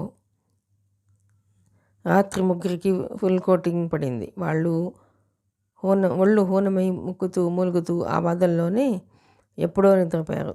తిరిగి లాఠీలు జుడిపించగానే వెంబేలెత్తుతూ లేచిపోయారు ముగ్గురు. బయట చూస్తే తెల్లవారుతోంది. అత్తారలేనుకున్నారా? ముద్ద నిద్రపోతున్నారు, లేవండి, ఏసీపీ సార్ మీకోసం వెయిటింగ్, పదండి అని అరిచాడు కానిస్టేబుల్. ముగ్గురికి ఒళ్ళు పులిసిపోయి లేవలేని పరిస్థితిలో ఉన్నారు. తిరిగి లాఠీ దెబ్బలు పడగానే పై ప్రాణాలు ఎగిరిపోయినంత పని అయింది వాళ్ళకి. ఓపిక కూడా తీసుకొని లేచి సెల్లోంచి బయటకు నడిచారు. అర్ధరాత్రి ఇంటికి పోయి 3 గంటలు నిద్ర తీసి లేచి ఫ్రెష్గా స్నానం చేసి కాఫీ తాగి తెల్లవారకుండానే తిరిగి స్టేషన్కి వచ్చాడు ఏసీపీ నవీన్ పాండే. ఇరా మీ అందరికీ రాత్రి బాగా నిద్ర పట్టిందా? తన ముందుకు వచ్చిన ముగ్గురిని చూస్తూ వ్యంగ్యంగా పలకరించాడు నవీన్ పాండే. అయ్యో మామూలు నిద్రనా సాబ్, సుఖ నిద్రపోయినాం. అదేమడుగుతారు సాబ్, మీ వాళ్ళు ఇచ్చిన కోటింగ్కు తాతలు కనబడినారు. మమ్మల్ని బతికుండగానే ఉప్పు పాత్ర వేసేలా ఉన్నారు సాబ్ వీళ్ళు. ఇంకా చాలు సాబ్, అడగండి, మాకు తెలిసిందంతా చెప్పేస్తాము అన్నాడు భాష. వెల్, ఈ బుద్ధి ముందే ఉండాల్సింది. నగరంలో రాత్రి 3 హత్యలు జరిగాయి, మరిన్ని జరిగిపోతున్నాయి. హంతకుడిని పట్టుకోవాలంటే మీరు ఇచ్చే ఇన్ఫర్మేషన్ కరెక్టే ఉండాలి. అడిగిన దానికి సూటిగా సమాధానం చెప్తారా? చెప్తాను సాబ్, నాకు తెలిసినంత చెప్తాను. గుడ్ అంటూ టేబుల్ దిగి వెళ్ళి కుర్చీలో కూర్చున్నాడు ఏసీపీ. ఎదురుగా చేతులు కట్టుకుని బుద్ధిగా నిలబడ్డారు ముగ్గురు. చెప్పరా భాష, చచ్చినవాడి పేరు యూసఫ్ అన్నావు, ఎక్కడి నుంచి వచ్చాడు వాడు? మీరంతా ఎవరి కోసం గాలిస్తున్నారు అడిగాడు. భాష గొంతు సవరించుకున్నాడు. సాబ్, ఆ బద్మాష్ గాడి చావు గిట్లా మా గొంతు మీదకి వస్తుంది అనుకోలే. అసలు వాడు చేస్తాడని ఊహించలే సాబ్. వాడు హైదరాబాద్ నుండి నా కాడికి వచ్చిండు అన్నాడు భాష. హైదరాబాద్ నుండా? అవు సాబ్, గాడిది హైదరాబాద్. మా మనిషిగాడు సర్వారాయుడి మనిషి. వాడెవడు మీకు వివరంగా చెప్తా సాబ్. హైదరాబాద్లో మెడిక్యూర్ ఫార్మాస్యూటికల్ అండ్ మెడికల్స్ అని ఓ మందుల కంపెనీ ఉండే. ఎరుకనా? ఆ కంపెనీ ఓనర్ ఆ సర్వారాయుడు. వివేక్ అనేటోడు ఆయన కొడుకు. వాళ్ళ కంపెనీ బ్రాంచి ఒకటిడ ఉండింది. ఆ తండ్రి కొడుకులు బడా బద్మాష్ గాళ్ళు సాబ్. బెజవాడలే జబర్దస్త్ పని ఉంటే నన్ను కాంటాక్ట్ చేసి చెప్తురు. డబ్బులు మస్తుగా ఇస్తారు సాబ్. చాలా చాలా కాలంగా ఇలా జరుగుతుండాది. అయితే ఏం జరిగినాదో మాకు తెలియదు సాబ్. విదుర్ విదుర్ అనేటోడు కోర్టులో ముగ్గురిని చంపి కాల్వలో దూకిండు కదా, ఆడు ఆడు చచ్చిండని పోలీసులు నమ్మినా సర్వారాయుడు నమ్మలే. ఆడిని చంపమని మాకు పని చెప్పిండు. చంపినోడికి ₹1,00,000 ఈనాం చెప్పిండు. ఆడిని గుర్తుపట్టేందుకు యూసఫ్ గాడిని మా కాడికి పంపించిండు అంటూ చెప్పడం ఆపాడు భాష. అంటే మీరంతా జట్లుగా చీలిపోయి ఊరి మీద తిరిగింది విదుర్ కోసమా? నమ్మైనట్టు అడిగాడు ఏసీపీ నవీన్ పాండే. ఇదేదో వ్యవహారం మంచి రసకందాయంలో పడుతున్నట్టు అనిపించింది. విదుర్ విషయంలో కానీ, ఈ కేసుకు సంబంధించిన వివరాల్లో కానీ తను సర్వారాయుడు పేరు వినటం ఇదే ప్రథమం. విదుర్ కోసం పోలీసులు గాలించడంలో అర్థం ఉంది. ఇందులో సర్వారాయుడు ఇంట్రెస్ట్ ఏమిటి? విదుర్ని ఎందుకు చంపించాలనుకున్నాడు? విదుర్ కోసమే సాబ్ మేం వెతుకులాడింది అంటూ బదులిచ్చాడు భాష. విదుర్ కనిపించాడా? లేదు సాబ్. విదుర్తో సర్వారాయుడికి వైరం ఉందా? ఉంది సాబ్. లేకుంటే చంపమని చెప్పడుగా. ఇందులో నిజాలు మాకు తెలియదు కానీ ఓ సంగతి మీకు చెప్పాలి సాబ్. ఆ పోరి మృదంగను విదుర్ చంపలే. సర్వారాయుడు కొడుకు వివేక్ చంపి విదుర్ని ఇరికించండని బయట నేను విన్నమాట. ఏసీపీకి విషయం బోధపడింది. భాష విన్నది నిజమే అయి ఉంటుంది. లేకపోతే విదుర్ మీద కక్ష సాధించాల్సిన అవసరం లేదు. కానీ లోతుగా ఆలోచిస్తే అసలు విదుర్నే ఎందుకు ఇరికించారు? పైగా హతురాలు మృదంగ విదుర్కి అత్యంత స్నేహితురాలని, విదుర్ పరిశోధనలకు ఆమె కూడా సహాయపడిందని విన్నాడు. అంటే బయటకు తెలియని రహస్యం ఏదో ఇందులో ఉంది. అయితే అది ఏమిటో తెలుసుకునే ముందు ఇక్కడ మరిన్ని హత్యలు జరగకుండా విదుర్ని ఆపడం ముఖ్యం. ఓకే భాష, ఆ రోజు ఏం జరిగిందో చెప్పు అన్నాడు. ఏ రోజు సాబ్? అడిగాడు భాష. అదేరా యూసఫ్ మర్డర్ అయిన రోజు. అదేం చెప్పను సాబ్. డైమండ్ అపార్ట్మెంట్స్ ఎదురుగా టీ స్టాల్ ముంగిటని చివరిసారిగా మా వాళ్ళు వాడిని చూసిండ్రు. డైమండ్ అపార్ట్మెంట్స్ అంటే కాలువ మీద ఫుట్పాత్ వంతెనకి దగ్గరలోని ప్రాంతం. అవును సాబ్. ఆడనే అప్పటికి 3 దినాల ముందు ఏం జరిగిందంటే మా కుర్రాళ్ళు డైమండ్ అపార్ట్మెంట్స్లో చిన్న గడబిడ చేసిండ్రు. ఆ టైంలో ఒకడు మా వాళ్ళు 5గురిని చితక్కొట్టి తరిమిండు. ఆడెవడో తెలుసుకుని దెబ్బతీయాలని మా వాళ్ళిద్దరిని టీ స్టాల్ ముంగిట కాపెట్టిన.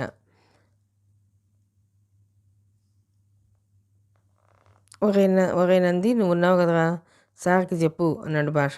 అవును సాబ్, నేను రంగా ఇద్దరం అక్కడున్నాం అన్నాడు నంది. ఏం జరిగింది? 3 రోజులు కాపు కాసిన వాడు మళ్ళీ కనపడలేదు సార్. ఆ రోజు ఉదయం నేను రంగా టీ స్టాల్ ముందుండగా ఓ ముస్తాడు బైక్ మీద వచ్చాడు. ముసలాడా? అవును సార్ 70 పైగా వయసు ఉంటుంది. పైజామా జుబ్బా, భుజం మీద జరీ కండువా, పొడుగ్గా జుత్తు, గడ్డం ఉండి తెల్లటి జుత్తు. డైమండ్ అపార్ట్మెంట్స్లోకి పోయి రావటం అంతకుముందు చూసాం. ఆయన మా ఎదురుగా కూర్చుని టీ తాగుతూ మా గురించి అడిగాడు. అంతలో మా వాళ్ళ జీప్ వచ్చింది. అందులో యూసఫ్ దిగాడు. ఇప్పుడే వస్తానని చెప్పి రంగడి బైక్ మీద వెళ్ళాడు. అంతే.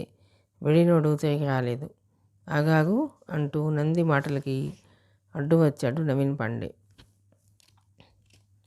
అసలు కీలకం ఎక్కడుందో ఇప్పుడు అర్థమవుతోంది ఆయనకి. కుంచినపల్లి వద్ద యూసఫ్ని చంపినవాడు వృద్ధుడు. ఆ ముసలాడిని తరుముకు వెళ్ళింది యూసఫ్. వాళ్ళు బయలుదేరింది డైమండ్ అపార్ట్మెంట్స్ ముందు నుంచి. యూసఫ్ హైదరాబాద్ నుంచి వచ్చాడు. విదుర్ కూడా హైదరాబాద్ వాడే. విదుర్ మారువేషంలో ఉన్న వృద్ధుడు అనుకుంటే అతన్ని విదుర్కి గుర్తించి యూసఫ్ అనుమానం తీర్చుకోవడానికి హడావిడిగా ఫాలో అయి ఉండాలి. పైగా వృద్ధుడి వేషంలోని విదుర్ డైమండ్ అపార్ట్మెంట్స్లోకి రాకపోకలు సాగిస్తున్నాడంటే అతడు అందులోనే సెటిల్ అయి ఉండాలి. డామిట్, అక్కడి వరకు వెళ్ళి కూడా వెనక్కి వచ్చేసాడు తను. ఇప్పుడైనా మించిపోయిందేం లేదు. విదుర్ జాడ తెలిసిపోయినట్టే. ఏరా ఆ ముస్తాడు డైమండ్ అపార్ట్మెంట్స్లో ఉంటున్నట్టు ఖచ్చితంగా చెప్పగలవా? ఉన్నట్టుండి సీట్లోంచి చేస్తూ అడిగాడు ఏసీపీ. మేము టీ స్టాల్ దగ్గర కాపు కాసిన 3 రోజులు అతను లోపలికి వెళ్ళి రావటం చూసాం సాబ్. అక్కడే ఉంటున్నాడా? ఎక్కడి నుంచైనా వస్తున్నాడా అంటే చెప్పలేం అన్నాడు నంది.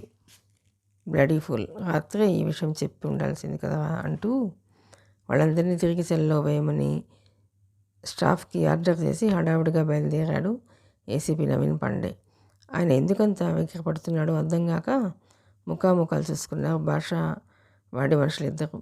ఉన్నట్టుండి బెడ్షీట్ పక్కకు తోసేసి ఇటు తిరిగింది మాన్విత. నిద్రపోతున్నాడో మెలకువగా ఉన్నాడో తెలియదు కానీ ఆమెకు 2 అడుగుల దూరంలో అటు తిరిగి దుప్పటి ముసుగు తన్ని పడుకున్నాడు విదుర్. బయట జోరుగా వాన పడుతోంది. లారీ ఇంజన్ సౌండ్తో పాటు లారీ గూడు మీద పడుతున్న వాన శబ్దానికి మాటలు వినిపించినంత హోర శబ్దం వస్తోంది. పెద్ద వానే పడుతోంది. లారీలో చలిచలిగా ఉంది. డిమ్ లైట్ కాంతి, ఆ ఏకాంతం ఏవేవో మధురమైన పిచ్చి ఊహల్ని రేపుతున్నాయి. విదుర్తో కలిసి ఇలా ప్రయాణించడం ఆమెకు ఎంతో థ్రిల్లింగ్గాను ఉత్సాహంగానూ ఉంది. ప్రయాణం ఆపమైన కాసేపటికైనా ఆశగా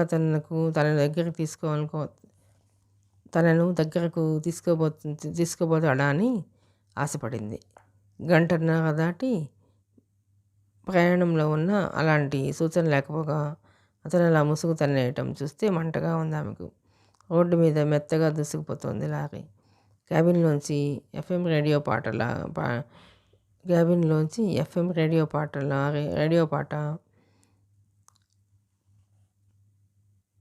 లారీ గోలలో కలిసిపోయి అర్థం కాకుండా వినబడుతోంది. ముడివిడిన జుత్తులాగి ముడివేసుకుంది మాన్విత. ప్రయాణ సౌలభ్యం కోసం చుడిదార్ వేసుకుని ఉందామె. ముందుకు వంగి అతని ముఖం మీద దుప్పట్లాగి చూసింది. కళ్ళు తెరవలేదు విదుర్. నిజానికి అతను నిద్రపోలేదు. లారీ ఎక్కిన కాసేపటికి తన ముసలి వేషం తీసేసి లుంగీ షర్ట్లోకి మారిపోయాడు అతను. చలికి దుప్పట్లో వెచ్చగా నిద్రపోవాలి కానీ ఎందుకు నిద్ర దూరమైంది. నాకు తెలుసు నీకు నిద్ర రావటం లేదని. కళ్ళు తెరవగా అంది అతని దుప్పట్లాగి పడేస్తూ. అప్పుడు అతను కళ్ళు తెరవలేదు, కదలలేదు. దాంతో మాన్విత కోపం వచ్చేసింది. శాంతం మీదకి వాలిపోతూ బొగ్గు కొరికేసింది. అదిరిపడి పెద్దగా పోతుంటే చటుక్కున తన అదరాలతో అతడి పెదవుల్ని మూసేసింది. ఆమె ఘాటు ముద్దుకి కొద్ది క్షణాలు ఊపిరందలేదు విదురుకి. రాక్షసి, అంత గట్టిగా కొరకావేమిటే అన్నాడు లేచి కూర్చుని బొగ్గ రుద్దుకుంటూ. రాక్షసికి మూడ్ వచ్చింది. నువ్వు ఇలా ముట్టుకోకుండా దొంగ నిద్రపోతే కోపం కూడా వస్తుంది అంది దగ్గరగా జరుగుతూ. నిద్రపోతే ఏదీ రాదు, ప్రశాంతంగా నిద్రపోవే అన్నాడు ముఖంలోకి చూస్తూ. నువ్వు పక్కనుంటే ప్రశాంతంగా ఉండగలనా అంటూ గోముగా అతడి చేయి అందుకుని భుజం మీద తల అంచుకుంది. ఆమె సిగ్గులో మల్లెపువ్వు మత్తెక్కిస్తున్నాయి. మీదకు వాలటంలో ఆమె ఒంటి వెచ్చదనం పరవశింపజేస్తుంది. మనసు అదుపు తప్పకుండా అవస్థపడుతున్నాడు. ఏరా, ఒకే ఫ్లాట్లో ఉన్న ఎన్ని రోజులు ఓ ముద్దు ముచ్చట లేదు సరే, ఇప్పుడు కూడా లేదా అంది మాన్విత విరపంగా. లేదు లేవే, పరిస్థితులు చక్కబడే వరకు మనం ఎప్పటిలాగే ఉందాం అన్నాడు బింకంగా. ఎందుకు ఉండాలి? అతడి ముఖాన్ని తన వైపు తిప్పుకొని కళ్ళల్లోకి చూస్తూ అడిగింది. ఏ క్షణంలో ఏం జరుగుతుందో తెలియనప్పుడు ఉన్న క్షణాలైనా సంతోషంగా గడపాలి. అప్పుడే చచ్చినా సంతోషంగా ఉంటాం. కోరికలు తీరని ఆత్మలు దయ్యాలవుతాయంటారు తెలుసా? ఇది నీకు అర్థం కాదు కానీ కిస్మి వద్దే, ముద్దాడగా మగడా, హద్దు దాటుద్ది, చంపేస్తాను. ఇది మన ఫ్లాట్ కాదు, లారీ. వాటంగా చిక్కావు, వదులుతానా? నీకోసం ప్రాణం ఎంత తాతాలాడుతుందో నీకు తెలియదుగా. ఇంకేం చెప్పకు అంటూ అతడి ఛాతీని చుట్టుకుపోతూ ప్రేమగా జుత్తు నిమిరి ముద్దులిచ్చేసింది. జవరాలు కౌగిలిస్తే కరిగిపోని మగాడుంటాడా? అతన్ని వెనక్కి తోసి మీదకి వాలిపోతూ 20 రూపాయికి దుప్పటి లాగేసింది మాన్విత. అంతే, మన్మధుడి పూల బాణాల దెబ్బలకు తాళలేక తాపాన్ని జయించి పోరాటంలో మునిగిపోయారు ఇద్దరు. మిగిలిన రాత్రి ఎలా గడిచిందో, ఎప్పుడు నిద్రపోయారో కూడా ఆ జంటకు తెలియదు. తన దారిన హైవేలో పరుగు తీస్తూనే ఉంది లారీ. మిమ్మల్ని వదులుతానా అన్నట్టుగా దారి పొడవునా కుండపోతగా పడుతూనే ఉంది వాన.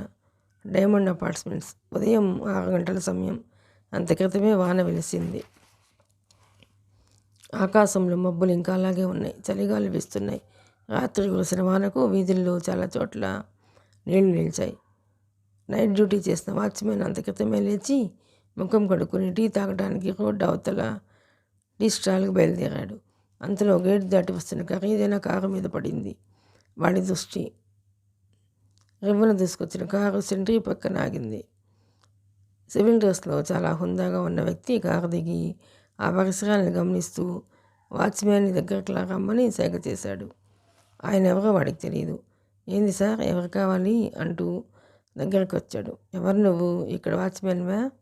వాడి డ్రెస్ కోడ్ను గమనిస్తూ అడిగాడు ఆయన. అవును సార్, బదిలిచ్చాడు వాడు. ఇక్కడ ముసలాయన బైక్ మీద ముసలాయన బైక్ మీద తిరుగుతుంటాడు తెలుసా? పైజామా, జుబ్బా, భుజాన తుండు, గడ్డం, మీసాలు పెరిగి జుత్తు పొడుగ్గా తెల్లగా ఉంటుంది. గుర్తులు చెప్పాడు. అర్థమైంది సాబ్, మీరు దయ్యాల తాతయ్య గారి గురించి అడుగుతున్నారు. దయ్యాల తాతయ్య? అవునండి, ఆయన్ని దయ్యాల తాతయ్య అంటారు. ఆయన ఎవరో తెలియకుండానే ఆయన వెతుక్కుంటూ వచ్చారా మీరు అంటూ నవ్వాడు వాచ్మెన్. అది గమనించి, అరే ఆయన ఎవరనుకుంటున్నావు? ఏసీపీ గారు. ఒళ్ళు దగ్గర పెట్టుకొని అడిగిన దానికి సమాధానం చెప్పు అంటూ హెచ్చరించాడు కార్ డ్రైవర్. ఆ మాట వినగానే అదిరిపడి దయ్యం పెట్టినట్టు ఆశ్చర్యంగా చూశాడు వాచ్మెన్. కొత్తగా వచ్చిన ఏసీపీ గురించి వినడమే కానీ ఇంతవరకు చూడలేదు. తను చాలా స్ట్రిక్ట్ అని విన్నాడు. ఇంత పొద్దున్నే ఇక్కడ ఈయనకు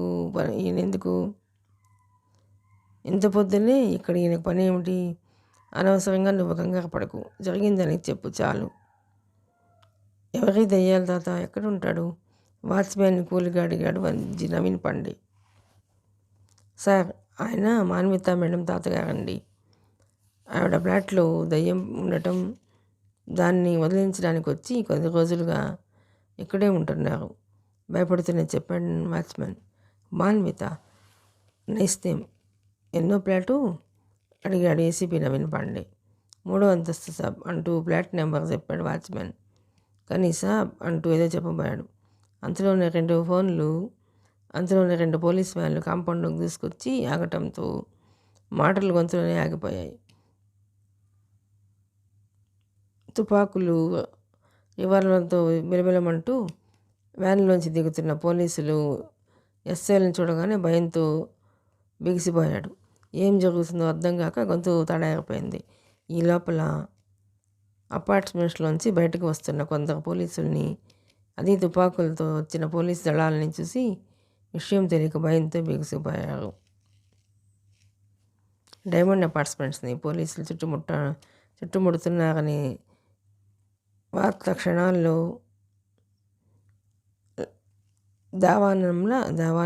దావానలంలా అపార్ట్మెంట్లోని సుమారు 300 ఫ్లాట్లకి పాకిపోయింది. అంతవరకు మూసి ఉన్న తలుపుల్ని కూడా తెరుచుకున్నాయి. వరండాలోకి చేరిపోయి గుంపులుగా కొందరు చర్చించుకుంటుంటే కొందరు బాల్కనీలోకి పరిగెత్తి చూడసాగారు. ఆ సమయంలో చలికి భయపడే వాళ్ళు కూడా గదుల్లోంచి బయటకు వచ్చేసారు. ఈ లోపల ధైర్యాన్ని కూడా తీసుకుంటూ ఏం జరిగిందని ఏసీపీని అడగబోయాడు వాచ్మెన్. కానీ ఆయన అప్పటికే పోలీస్ దళాలకు ఇన్స్ట్రక్షన్స్ ఇస్తూ బిజీగా ఉన్నాడు. గ్రౌండ్ వెంట అపార్ట్మెంట్స్ని చుట్టి పొజిషన్స్ తీసుకోవడానికి తుపాకులతో పరుగులు తీస్తున్నారు పోలీసులు. వాడు ఎట్టి పరిస్థితుల్లోనూ తప్పించుకు పారిపోకూడదు. వాడు నాకు ప్రాణాలతో కావాలి. Be careful and get ready వస్తున్నాడు ఏసీపీ. ఈ హడావుడికి తన టీ సంగతి కూడా మర్చిపోయాడు వాచ్మెన్. తను అక్కడే ఉండాలో వెళ్ళాలో కూడా అర్థం కాక దిక్కులు చూస్తూ నిలబడ్డాడు. మాన్విత మేడం ఆ ముస్తాడు రాత్రి ఫ్లాట్ ఖాళీ చేసి వెళ్ళిపోయారు. ఎందుకు ఇది సడన్గా వాళ్ళు వెళ్ళిపోయారు? పోలీసులు వస్తారని వాళ్ళకి ముందే తెలుసా? ఏసీపీ పట్టుకోవాలనుకుంటోంది ఎవరిని? మాన్విత మేడంనా? ఆ ముసలాయన్న లేక ఇద్దరినైనా?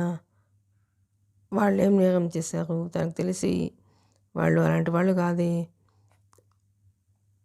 వీళ్ళు ఏదో రాంగ్ అడ్రస్కి వచ్చి ఉండాలి. పరపర విధాలా ఆలోచిస్తూ నిలబడిన వాచ్మ్యాన్ని దగ్గరికి పిలిచాడు ఏసీపీ. పదరా, ఆ మాన్విత ఫ్లాట్ చూపించు అంటూ వాచ్మ్యాన్ని ముందుకు తోసి ఇద్దరు ఇన్స్పెక్టర్లతో అనుసరించాడు. అంతా రివాల్వర్లు అందుకు రెడీగా ఉన్నారు. అది కాదు సార్ ఇదంతా అంటూ వాచ్మ్యాన్ ఏదో చెప్పబోతుంటే ఏసీపీ కసురుకున్నాడు. నో క్వశ్చన్స్, చెప్పింది చేయరా, హరియప్ పద అంటూ తొందర చేశాడు. పోలీసుల బూట్లు శబ్దాలతో ఆ ప్రాంతం మారుమోగుతోంది. పరుగులాంటి నడకతో ఏసీపీని ఇద్దరు ఇన్స్పెక్టర్ని వెంట పెట్టుకుని 3వ అంతస్తు వరండాలో ప్రవేశించాడు వాచ్మ్యాన్. వరండాలో జనం వారిని చూసి భయంతో పక్కలకు ఒదిగిపోయారు. తిన్నగా మాన్విత ఫ్లాట్ డోర్ ముందుకెళ్ళి నిలబడ్డాడు వాచ్మ్యాన్. వెంట వచ్చిన ఇన్స్పెక్టర్లు ఇద్దరూ రివాల్వర్లతో దొరికి అటు ఇటు పొజిషన్స్ తీసుకున్నారు. తను ఎదురుగా నిలబడుతూ పిలవగా తలుపు తట్టి హెచ్చరించాడు నవీన్ పాండే. ఎవరిని పిలవను సాబ్?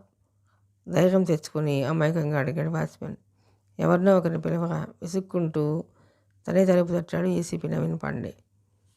పిలవడానికి వాళ్ళుంటే కదా సార్. వాట్? ఏసీపీకి ఊహించిన షాక్ ఇది. తమాషా చేస్తున్నావా? ఎక్కడున్నారు వాళ్ళు? గద్దించాడు.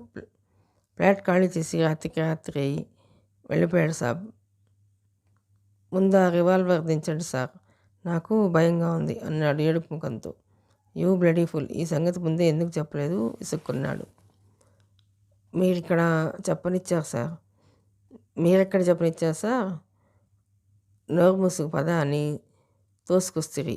కావాలంటే ఈ లోపలికి వెళ్ళి చూసుకోండి. ఇక్కడ అందరికీ తెలుసు, సామాను లారీకి ఎక్కించుకుని రాత్రి వెళ్ళిపోయారు వాళ్ళు అంటూ తలుపులు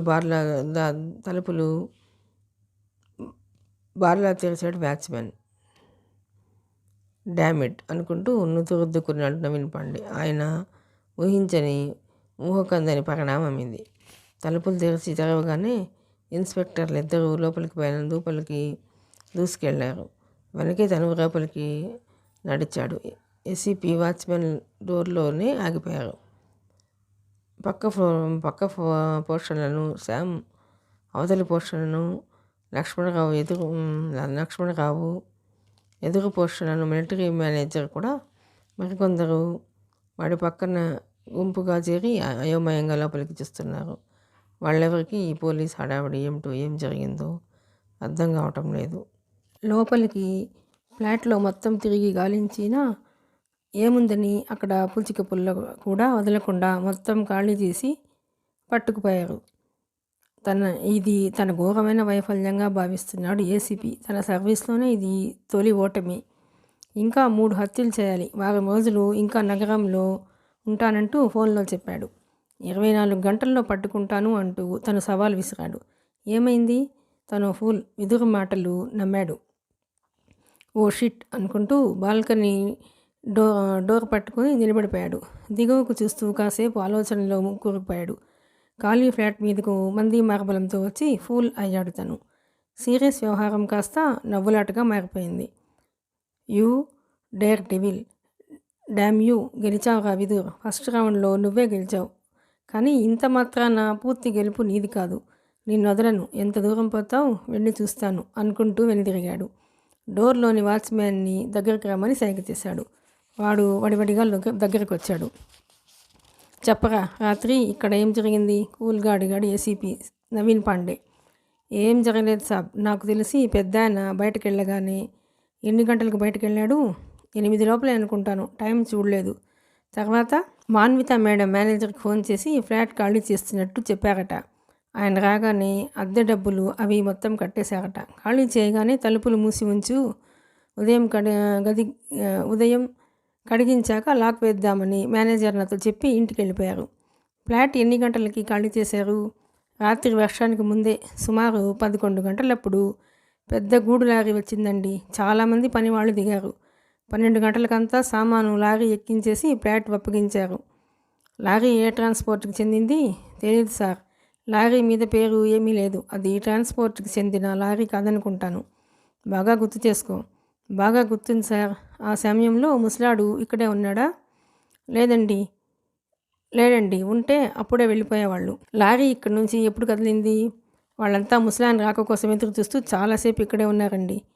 అర్ధరాత్రి దాటిపోయింది. వాన చినుకులు మొదలయ్యాయి. చలిగాలి వేరే. నాకు గొనుగు పట్టేసింది. లారీ ఎప్పుడు వెళ్ళిందో తెలియదు. 3 గంటలప్పుడు మెలకువ వచ్చి చూస్తే లారీ లేదండి. నవీన్ పాండేకు ఆశ్చర్యంగా ఉంది. చాలా పకడ్బందీగా ప్లాన్ చేశాడు విదుర్. ఇక్కడ ఫ్లాట్ ఖాళీ చేసే ఏర్పాట్లు సాగుతుండగానే తను బయటకెళ్ళాడు. ఇంటి దగ్గర మార్తాండను చంపాడు. మందాకిని బార్ వద్ద ఇద్దరిని చంపాడు. తన పనులు ముగించుకుని వచ్చేసరికి లారీ రెడీగా ఉంది. వెళ్ళిపోయారు. అంతా ప్రీప్లాన్డ్. ఇంతకీ ఎవరి మాన్విత? విదురికి ఏమవుతుంది? అతను హంతకుడని తెలిసే షెల్టర్ ఇచ్చిందా? తెలిసి తన లైఫ్ని ఎందుకు రిస్క్లో పెట్టుకుంది? ఈ ప్రశ్నలకు ఇప్పుడే సమాధానాలు లభించడం కష్టం. ఇక్కడి జనాల్ని ముసలాడిగా నమ్మించడంతో వీళ్ళు నిజంగానే ఆమె తాతయ్య అనుకుంటున్నారు. ఆ లారీ నెంబర్ గుర్తుందా? ఆలోచన నుంచి బయటపడుతూ అడిగాడు. ఉంది సార్. ఉంది sir. AP 36 B 1694 number lorry అది. ఏ ఊరు వెళ్తున్నారు? ఊరు పేరు అది ఏమన్నా చెప్పారా? అడిగాడు ఏసీపీ. ఊరెళ్ళిపోతున్నామని మాన్విత మేడం చెప్పింది కానీ ఏ ఊరో చెప్పలేదు సార్. వాచ్మెన్ చెప్పిన లారీ నెంబర్ని ఒక స్లిప్ మీద రాసి ఇన్స్పెక్టర్ని పిలిచి చేతికిచ్చాడు ఏసీపీ. ఈ నెంబర్ లారీ రాత్రి ఏ రూట్లో వెళ్ళిందో మనకు తొందరగా తెలియాలి. అది ఏ రూట్లో వెళుతుందో తెలియదు. ఈ పాటికి చాలా దూరం వెళ్ళిపోయి ఉండాలి. అన్ని చెక్ పోస్టులను కాంటాక్ట్ చేయండి. వీలైతే అది ఏ ప్రాంతంలో ఉందో లొకేట్ చేయండి. ఆ లారీ కనిపించగానే ఆపి అందరినీ కస్టడీలోకి తీసుకోమని చెప్పండి. Do it fast. అలాగే రిజర్వ్ పోలీసులు వెనక్కి పంపించేయండి. గో ఫాస్ట్ అంటూ హెచ్చరించాడు. ఇన్స్పెక్టర్లందరూ వెంటనే బయటకు పరుగులు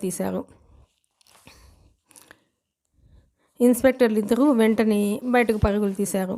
సార్, మీరు కోపడినంటే ఓ మాట అడగొచ్చా అంటూ అంతవరకు ప్రేక్షకుడిలా నిలబడిన లక్ష్మణరావు వాచ్మ్యాన్ను తప్పించుకుంటూ ముందుకు వచ్చాడు. ఏ మాట? ఈ హడావుడంతా ఏమిటనేగా అడిగాడు ఏసీపీ నవీన్ పాండే. అవును సార్, మాన్విత చాలా మంచి పిల్ల. మా అందరికీ తెలుసు. ఆమె మంచిది కావచ్చు, కానీ ఆ ముసలాడు మంచోడు కాడు. 1 మర్డర్లు చేసిన హంతకుడు. ఇంకా చెప్పాలంటే వాడు నిజంగా ముసలాడు కాదు. ముసలి వేషంలో తప్పించుకు తిరుగుతున్న పడుచోడు. చాలా మర్చిపోండి. వాళ్ళు ఇక్కడి నుంచి వెళ్ళిపోయారుగా అంటూ తను వడివడిగా బయటకు వెళ్ళిపోయాడు. ఆయన పక్కకు తప్పుకొని ఆయనకు దారి వదిలారంతా. ఆయన మాటలకు అంతా షాక్ అయ్యారు. ముఖ్యంగా శ్యామ్ తెగ ఫీల్ అయిపోతూ, ఒరే లక్ష్మణరావు, అమ్మాయిలు ఏమిట్రా ఇలా తయారవుతున్నారు? లక్షణంగా ఉన్న నన్ను కాదని మాన్విత వేషాలు మార్చేవో హంతకుడిని ప్రేమించటం ఏమిటి? నాకేం అర్థం కావటం లేదు అన్నాడు పట్టదలు గోక్కుంటూ. ఏరా, నువ్వు తయారవ్వలేదా? నీ వయసుకు ఆ పిల్లని పెళ్లి చేసుకోవాలని ఎదవ ఆలోచన ఎలా వచ్చిందిరా? ఆయన ఏదో చెప్తే నమ్మేయడమేనా?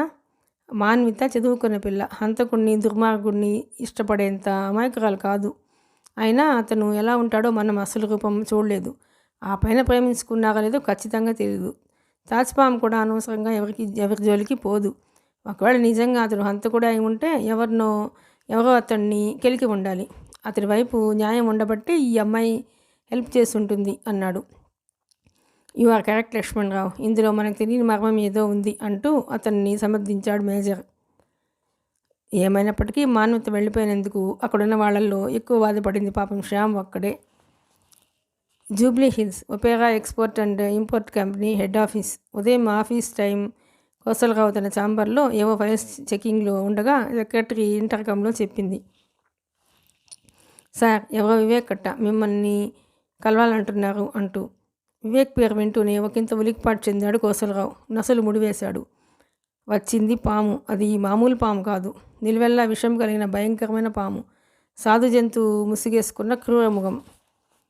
ఏదో సందర్భంలో ఈ గుంటనక్క తన వరకు రావచ్చని ఊహించాడు, కానీ ఇంత త్వరగా వస్తాడని ఊహించలేదు. వీటితో జాగ్రత్తగా వ్యవహరించాలి, లేకపోతే తను ఇబ్బందులు పాలవ్వాలి. ఈ మధ్య వీడు విదుర్ ఫ్రెండ్స్ని కలిసి ఫార్ములా గురించి కూపీలాగే ప్రయత్నాలు చేస్తున్నాడని విన్నాడు. ఇప్పుడు దాని గురించే వచ్చుండాలి. చాలా జాగ్రత్తగా డీల్ చేయాలి వీడిని అనుకుంటూ, ఓకే, అతన్ని లోపలికి పంపించు అన్నాడు సెక్రటరీతో. 6 నిమిషం తర్వాత లోనికి వచ్చాడు వివేక్. రండి, కూర్చోండి అన్నాడు ఫార్మాలిటీగా కోసలరావు. ఎదురుగా సీట్లో కూర్చున్నాడు Vivek. Yes, what can I do for you? చాలా పొలైట్గా అడిగాడు కోసలరావు. మీరు నన్ను గుర్తుపట్టినట్టు లేదు అన్నాడు వివేక్ నవ్వుతూ కోసలరావుతో. ఓసారి అతన్ని తేరిపారా చూశాడు కోసలరావు. రోజు ఎంతనో చూస్తుంటాం, కానీ ఎంతమందిని గుర్తుపెట్టుకోగలం చెప్పండి? బట్ మిమ్మల్ని ఎక్కడో చూసినట్టుంది, కానీ గుర్తు రావటం లేదు. ఐఆమ్ వివేక్. చెప్పండి. మెడిక్యూర్ ఫార్మాస్యూటికల్స్ కంపెనీ సర్వారాయుడు గారి అబ్బాయిని అన్నాడు వివేక్. ఐసి, విదుర్ ఫ్రెండ్ని. విదుర్తో కలిసి 2-3 సార్లు మిమ్మల్ని చూశాను. గుర్తు చేసే ప్రయత్నం చేశాడు వివేక్. ఇప్పటికి గుర్తొచ్చినట్టు తల ఊపాడు Kosalarao. Oh yeah, yes, you are right. విదుర్తో మిమ్మల్ని చూశాను. వెల్, గుర్తొచ్చింది అన్నాడు. థ్యాంక్స్. ఇందులో థ్యాంక్స్ చెప్పాల్సినంత విషయం ఏముందని? విదుర్ మీ బెస్ట్ ఫ్రెండా? Yes, of course. మీరు విదుర్కి బెస్ట్ ఫ్రెండేనా? వివేక్కి షాక్. మీరు విదుర్కి బెస్ట్ ఫ్రెండేనా? వివేక్కి షాక్. ఒక ఇంత తడబడ్డాడు. యా, అది గొంతు పట్టేసినట్టుండి మాటలు కాస్త ఆగాయి. Don't think otherwise mister Vivek. Vidur గురించి పేపర్లో వార్తలు చూస్తూనే ఉన్నాను. అలాంటి స్త్రీ హంతకుడికి మీరు ఫ్రెండ్ అని తెలిస్తే పోలీసులు మీ వెంట పడతారు. మీ పరువు పోతుంది. రావణాసురుడు చాలా గొప్పవాడే, కానీ ఏం లాభం? పతనమైపోయాడు. విదురు కూడా గొప్ప మేధావి కావచ్చు, స్త్రీ మూలానే నాశనమయ్యాడు. కోసలరావు మాటలు వివేక్కి రుచించటం లేదు. తను వచ్చింది ఒకందుకైతే సంభాషణ మరటో సాగుతోంది. యాంత్రికంగా ఊకొడుతున్నాడు కోసలరావు. తన మాటల్ని ఆపలేదు. మీకో విషయం చెప్పాలి వివేక్. మీరు అనుకుంటున్నట్టు విదుర్ నాకు ఫ్రెండ్ కాదు, కేవలం పరిచయస్తుడు మాత్రమే. ఒకే కాలేజీలో కలిసి చదువుకున్న పరిచయం, దట్స్ ఆల్. అందుకే మా స్నేహం పలకరింపులతో సరి. మీలా వాడితో నాకు గాఢ స్నేహం కానీ, కలిసి తిరిగిన అనుభవం కానీ లేదు. అరే, మిమ్మల్ని కూర్చోబెట్టి మాట్లాడేస్తున్నాను. ఏం తీసుకుంటారు? Coffee, tea? నో, ఏం వద్దంటే ఎలా? 1 మినిట్ అంటూ కుషన్ సీట్లోంచి లేచి వెళ్ళి ఫ్రిడ్జ్లోంచి 2 కూల్ డ్రింక్స్ తీసి ఓపెన్ చేశాడు. ఒకటి వివేక్ ముందుంచి, ఒకటి తను తీసుకొని తిరిగి సీట్లో కూర్చున్నాడు. కూల్ డ్రింక్స్ సగం తాగి పక్కన పెట్టారు. ఒక విధంగా మాటకు అందకుండా ముందే వివేక్ నోటికి టేప్ వేసే ప్రయత్నం చేశాడు కోసలరావు. అది ఫలించింది. విదుర్ తన ఫ్రెండే కాదని చెప్పాక ఇక కోసలరావుని ఏమడగాలో వెతుక్కోవటం ఆరంభించాడు వివేక్. మాటల్లో పడి అసలు విషయం మర్చిపోయాం. ఏం పని మీద వచ్చారు? మీ కంపెనీ తరపున మెడిసిన్స్ ఏమన్నా ఎక్స్పోర్ట్ చేయాలా? అడిగాడు కోసలరావు. నో, అదేం లేదండి. మీ విదుర్ ఫ్రెండ్ కదా, ఫార్మాలిటీగా ఓసారి మిమ్మల్ని కలవాలి వచ్చాను. సారీ, మీ టైం వేస్ట్ చేసినట్టున్నాను అంటూ లేచాడు వివేక్. అదేం లేదు, కానీ మీరేదో అడగటానికి మొహమాట పడుతున్నట్టున్నారు. పర్వాలేదు, చెప్పండి అంటూ తను లేచాడు కోసలరావు. ఆ మాటతో కొంచెం ధైర్యం చిక్కింది వివేక్కి. అయితే కోసలరావు మాట్లాడిన విధానాన్ని బట్టి అప్పుడు కూడా ఫార్ములా గురించి సూటిగా అడగలేకపోయాడు. ఏం లేదు మిస్టర్ కోసలరావు, 10 మందికి తక్కువ ధరలో ఉపయోగపడాలని విదుర్ ఒక అద్భుతమైన మెడిసిన్ ఫార్ములా తయారు చేశాడు. మీరు వినే ఉంటారు. అలాగా? నాకు తెలియదే. మా కంపెనీ నిర్వహణ లావాదేవీలతోనే సరిపోతుంది. నిజంగా అంత గొప్ప మెడిసినా? కోసలరావు అలా అమాయకంగా అడుగుతుంటే నిజంగానే అతడికి తెలియదేమో అనిపించింది వివేక్కి. అవునండి, కానీ ఏం లాభం? తన బతుకు ఎలాగూ నాశనం చేసుకున్నాడు. ఫార్ములా కూడా నాశనం కాకూడదని నా బాధ. ఆ ఫార్ములా లభిస్తే మెడిసిన్ తయారు చేసి అతడి ఆశయం నెరవేర్చాలనుంది, కానీ దాన్ని ఎవరి వద్ద భద్రం చేశాడో తెలియటం లేదు. ఒకవేళ మీకేమైనా తెలిసేమోనని ఇలా వచ్చాను అంటూ అసలు సంగతి చెప్పేశాడు. అతడి మాటలు వింటుంటే నవ్వు వస్తుంది కోసలరావుకి. తన ఫీలింగ్స్ ముఖంలో కనబడకుండా జాగ్రత్త పడుతూ, సారీ వివేక్, ఆ ఫార్ములా గురించే నాకు తెలీదు. ఇక ఎక్కడ దాచుంటాడో నాకెలా తెలుస్తుంది? నిజంగా అలా దాచుంటే క్లోజ్ ఫ్రెండ్వి, నీకు చెప్పకుండా ఉంటాడా అన్నాడు. చెప్పలేదు, అదే నా బాధ. థ్యాంక్ యూ కోసలరావు, వస్తాను అన్నాడు వివేక్. మంచిది, బాయ్. డోర్ వరకు వచ్చి అతన్ని పంపించి డోర్ మూసాడు కోసలరావు. అప్పటికి కానీ అతని మనసు శాంతించలేదు. ఉదయం 8 గంటలకి పోలీస్ కంట్రోల్ రూమ్ ఇన్ఛార్జితో పాటు ఒక ఎస్ఐ కూడా వచ్చి ఏసీపీ నవీన్ పాండేని కలిశారు. ఏమైంది, లారీ జాడ తెలిసిందా? కూర్చోండి అన్నాడు ఏసీపీ. లారీ ఎటు వెళ్ళిందో తెలుసుకోవాలని చాలా ఆత్రంగా ఉన్నాడు ఆయన.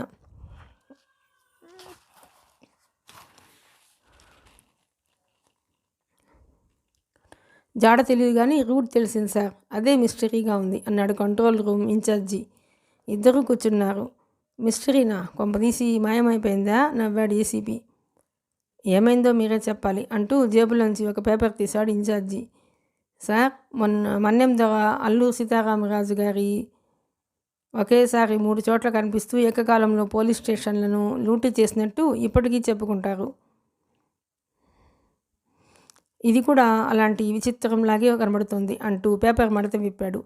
కథలు చెప్పకండి, ఏం జరిగిందో చెప్పండి.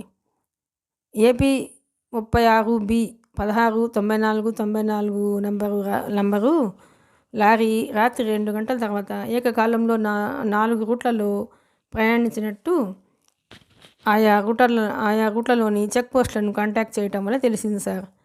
ఇది కదా మిస్టరీనా, తమాషానా? మీరే చెప్పాలి అంటూ తను తెచ్చిన పేపర్ను ఆయన ముందుంచాడు కంట్రోల్ రూమ్ ఇన్ఛార్జి. ఆయన ఏం చెప్తున్నాడో అర్థం కాక ఒకంత విసుగ్గా చూశాడు ఏసీపీ. అర్థం కాగానే ఆయన కళ్ళు ఆశ్చర్యంతో విశాలమయ్యాయి. డామిట్, హౌ ఇట్ పాసిబుల్ అంటూ పేపర్ లాక్కుని చూశాడు. ఆయన పేపర్ చూస్తుండగానే కంట్రోలర్ తనకు తెలిసిన సమాచారాన్ని చెప్పడం ఆరంభించాడు. సార్, ఆ నెంబర్ లారీ 1 రాత్రి 2:10 ఆటోనగర్ చెక్పోస్ట్ దాటి బందర్ వైపు వెళ్ళినట్టు దాటుకుంటూ ప్రయాణించింది. బాదంపూడి చెక్పోస్ట్ దాటాక ఇక దాని వివరాలు తెలియకుండా పోయాయి. అలాగే అదే నెంబర్ గూడు లారీ 1 ఇటుగాదు గొల్లపూడి నందిగామ ఖమ్మం రూట్లో ప్రయాణించింది. ఖమ్మం దాటగానే దాని జాడ కూడా తెలియకుండా పోయింది. మరో లారీ మంగళగిరి గుంటూరు మీదుగా నాగార్జున సాగర్ వైపు అన్ని చెక్పోస్టులను దాటుకుంటూ వెళ్ళింది. చివరికి నాగార్జున సాగర్ తర్వాత దాని జాడ కూడా తెలియకుండా పోయింది. సో ఈ విచిత్రం ఏమిటో మీకే తెలియాలి. రిపోర్ట్ మాత్రం పక్కా అంటూ వివరాలు చెప్పి ఎస్ఐతో కలిసి లేచి వెళ్ళిపోయాడు కంట్రోలర్. రిపోర్ట్ పేపర్ని చూస్తూ కాసేపు అవాక్కైపోయాడు ఏసీపీ. ఆలోచనల్లో కూరుకుపోయాడు. ఒకే లారీ ఏక సమయంలో 4 రూట్లలో ఎలా ప్రయాణిస్తుంది? ఇంపాసిబుల్. బట్ రిపోర్ట్ అబద్ధం కాదు. మరి ఏం జరుగుంటుందో ఆలోచించి అర్థం చేసుకోవడానికి ఏసీపీకి అర్ధగంట పట్టింది. అర్థం కాగానే ఆశ్చర్యంతో తలగమనుకలైపోయాడు. విదుర్ ముందు చూపుకి చేసుకున్న ఏర్పాట్లకు విస్తుపోక తప్పలేదు. డైమండ్ అపార్ట్మెంట్స్ వద్ద లారీ నెంబర్ పోలీసులకు తెలియకుండా ఉండదు. ముఖ్యంగా తనకు తెలిసిపోతుంది. కాబట్టి ఏ రూట్లో ఎటు వెళ్ళింది, ఎక్కడ మళ్ళింది తెలియని విధంగా గందరగోళం సృష్టించే ఉద్దేశంతో వ్యూహరచన చేశాడు. ఒకేలా ఉన్న 4 గూడ్స్ లారీలకు ఫేక్ ఒకే నెంబర్ ప్లేట్లు తగిలించి ఒక లారీలో తను ప్రయాణిస్తూ మిగిలిన వాటిని వేర్వేరు బోట్లకి అంపకం చేశాడు. కొంత దూరం వెళ్ళాక ఫేక్ నెంబర్ ప్లేట్లు తొలగించి అసలు నెంబర్ ప్లేట్లతో ప్రయాణిస్తాయి. కాబట్టి అసలు లారీ జాడ తీయటం ఇంచుమించు అసాధ్యమైన పని. విదుర్ విషయంలో పగ సాధించాలని వాళ్ళు ఇద్దరే ఉన్నారు. వాళ్ళు హైదరాబాద్లోనే ఉన్నారు. కాబట్టి విదుర్ హైదరాబాద్కే వెళ్తాడని తనకున్న అంచనా. ఈ రూట్లో 2 లారీలు వేర్వేరు మార్గాల్లో వెళ్ళాయి. ఏదో ఒక లారీలో విదుర్ ఉన్నాడు. కానీ ఆ లారీని గుర్తించడం కష్టం. అయినా ఇదంతా విదుర్ ఒక్కడే చేయగలిగాడంటే నమ్మశక్యంగా లేదు. అతనికి సహకరించే అదృశ్య శక్తి ఏదో వెనుక ఉంది. ఇలాంటి మాస్టర్ ప్లాన్స్ వేయడం అందరికీ సాధ్యం కాదు. విదుర్ హైదరాబాద్ చేరుకుంటే సర్వారాడికి అతని కొడుక్కి ముప్పు పంచి ఉంది. విదుర్ని పట్టుకోవాలన్నా వాళ్ళిద్దరిని కాపాడాలన్నా అది వెంటనే హైదరాబాద్ చేరుకోవడం మంచిది. తన అంచనా ప్రకారం వాళ్ళు ఈ పాటికే హైదరాబాద్ పరిసరాలకు దగ్గరలో ఉండాలి. కాబట్టి ఇప్పటికిప్పుడు తను చేయగలిగింది ఏమీ లేదు. డ్యామ్ యూ విదిర్, తప్పించుకోలేవురా, వస్తున్నా, నేను హైదరాబాద్ వస్తున్నా అనుకుంటూ రిపోర్ట్ షీట్ను జేబులో వేసుకుంటూ సీట్లోంచి లేచాడు నవీన్ పాండే. సర్వారాయుడి medical company office. Sound proof గదిలో 2 సైంటిస్టులతో ఒక డ్రగ్ తయారీకి సంబంధించి ముఖ్యమైన చర్చల్లో ఉన్నాడు ఆయన. అంతలో డోర్ తెరుచుకుంది. వివేక్ లోపలికి వచ్చాడు. ఏమిటి? కోపంగా కొడుకు వంక చూశాడు. అర్జెంటుగా మాట్లాడాలి డాడీ చెప్పాడు. నా పర్సనల్ రూమ్లో వెయిట్ చెయ్యి, వస్తున్నాను ఏదో చెప్పబోతూ ఆగిపోయాడు వివేక్. తండ్రి కోపం ఎలాంటిదో తనకు తెలుసు. ఆయన చెప్పింది వినాలి కానీ ఒకరు చెప్పింది వినడు. ఓకే అంటూ బయటకు వచ్చి పక్కనే ఉన్న ఆయన పర్సనల్ రూమ్కి వెళ్ళి కూర్చున్నాడు. కొడుకు వెళ్ళగానే స్ప్రింగ్ డోర్ మూసుకునే వరకు ఆగి అప్పుడు సైంటిస్టుల వంక చూశాడు సర్వారాయుడు. ఎస్, నా అభిప్రాయం పూర్తిగా మీకు అర్థమైనట్టు లేదు. మీరు చేయాల్సిందల్లా పాము విషకీటకాలకు సంబంధించిన విషం హరించడానికి ఒక మందు కనిపెట్టడం. యూ డూ ఇట్ ఫస్ట్ అన్నాడు. ఆల్రెడీ అలాంటివి 2 బ్రాండ్లను మనం మార్కెట్ చేస్తున్నాం సార్, కొత్తగా ఒక సైంటిస్ట్ గుర్తు చేశాడు. ఎస్ ఐ నో, అలాగని మూడోది చేయకూడదా? కొద్దిగా మార్పులు చేర్పులు చేసి ఒకే మందుని చాలా కంపెనీలు మార్కెట్ చేస్తున్నాయి. దేని డిమాండ్ దానిదే. ఇది ఇండియా. డబ్బు పడేస్తే జరగని పనంటూ ఉండదు. అయితే ఇప్పుడు మీరు తయారు చేయాల్సిన మందు రోజుకు ఒక టాబ్లెట్ చొప్పున 15 రోజుల కోర్సుగా తయారు చేయాలి. ఇందులో మొదటి 3 రోజుల టాబ్లెట్స్ విషానికి విరుగుడుగా ఉండాలి. మిగిలిన 12 రోగి త్వరగా కోలుకోవడానికి అవసరమైన విటమిన్స్ అవి ఉండేలా చూసుకుంటే చాలు. ఈ పాటికి మీకు అర్థమై ఉండాలి. దీన్ని పక్షం రోజుల కోర్సుగా వాడేట్లు చేయమని ఎందుకు చెప్తున్నానో అర్థం చేసుకోండి. Do what I say. మీరు వారం 10 రోజుల్లో ఈ మందు తయారు చేయండి. దానికి పేటెంట్ హక్కులు లైసెన్స్ తెచ్చుకుని మార్కెట్ చేస్తాం. ఎటొచ్చి దీన్ని మార్కెట్లో లాంచింగ్ చేసే ముందు ఇది విదుర్ ఫార్ములా ఆధారంగా తయారు చేయబడిందని విస్తృతంగా పబ్లిసిటీ ఇస్తాం. విదుర్ తన మెడిసిన్కు ఇంతవరకు పేరు పెట్టలేదు. మనం వెరైటీగా దీనికి ప్రాణమిత్ర అని పేరు రిజిస్టర్ చేయిద్దాం. దాంతో ఎంత రేటైనా జనం ఎగబడి కొంటారు. అజ్ఞాతంలో అయిన విదుర్ మనం తన పేరు వాడుకుంటున్నందుకు క్లెయిమ్ చేయలేడు. ఎందుకంటే బయటకు వస్తే హంతకుడిలా తిరిగి కటకటాల వెనక్కి పోవాల్సిందే. సో మీదే ఆలస్యం అంటూ మనసులో మాట చెప్పాడు. కానీ మనం చేసేది మోసం అవుతుంది సార్, వెంటనే అభ్యంతరం చెప్పాడు సైంటిస్ట్. అవును, మోసమే. దేశంలో మోసం లేని చోటు ఎక్కడుందో చూపించగలవా? అంత దేనికి? మనం తయారు చేస్తున్న మందుల్లో కొన్ని ఇతర కంపెనీల నుంచి కాపీ కొట్టినవి కాదా? మనం చాలా మెరుగు. డూప్లికేట్ మందులు చేయటం లేదు, కానీ పేరున్న కంపెనీల బ్రాండ్లతో నకిలీ మందులు తయారు చేసి రోగుల జీవితాలతో ఆడుకుంటున్న బోగస్ కంపెనీల మాట ఏమిటి? అలాంటివి దొరికినప్పుడే హడావుడి. ఆ తర్వాత భూతద్దం పెట్టి వెతికినా ఏ పత్రికలోనూ వాటి సమాచారం ఉండదు. పాపం పుణ్యం గాలికి వదిలేసి చెప్పింది చేయండి. నెలకి ₹1,00,000 జీతంగా మీరు తీసుకుంటున్నారు. ఎలా ఇవ్వగలుగుతున్నాను ఆలోచించండి. ఈ రోజుల్లో నీతికి బతికేవాడెవడు డబ్బు కానీ ఆస్తులు కానీ కూడబెట్టలేడు అన్నాడు. యు ఆర్ 100% రైట్ సార్, కాదనటం లేదు అన్నాడు సైంటిస్ట్ తన మాటల్ని పొడిగించాడు. బట్ ఇక్కడో సమస్య ఉంది. అది విన్నాక కూడా మీరు ఓకే అంటే మా అభ్యంతరం ఏమీ లేదు.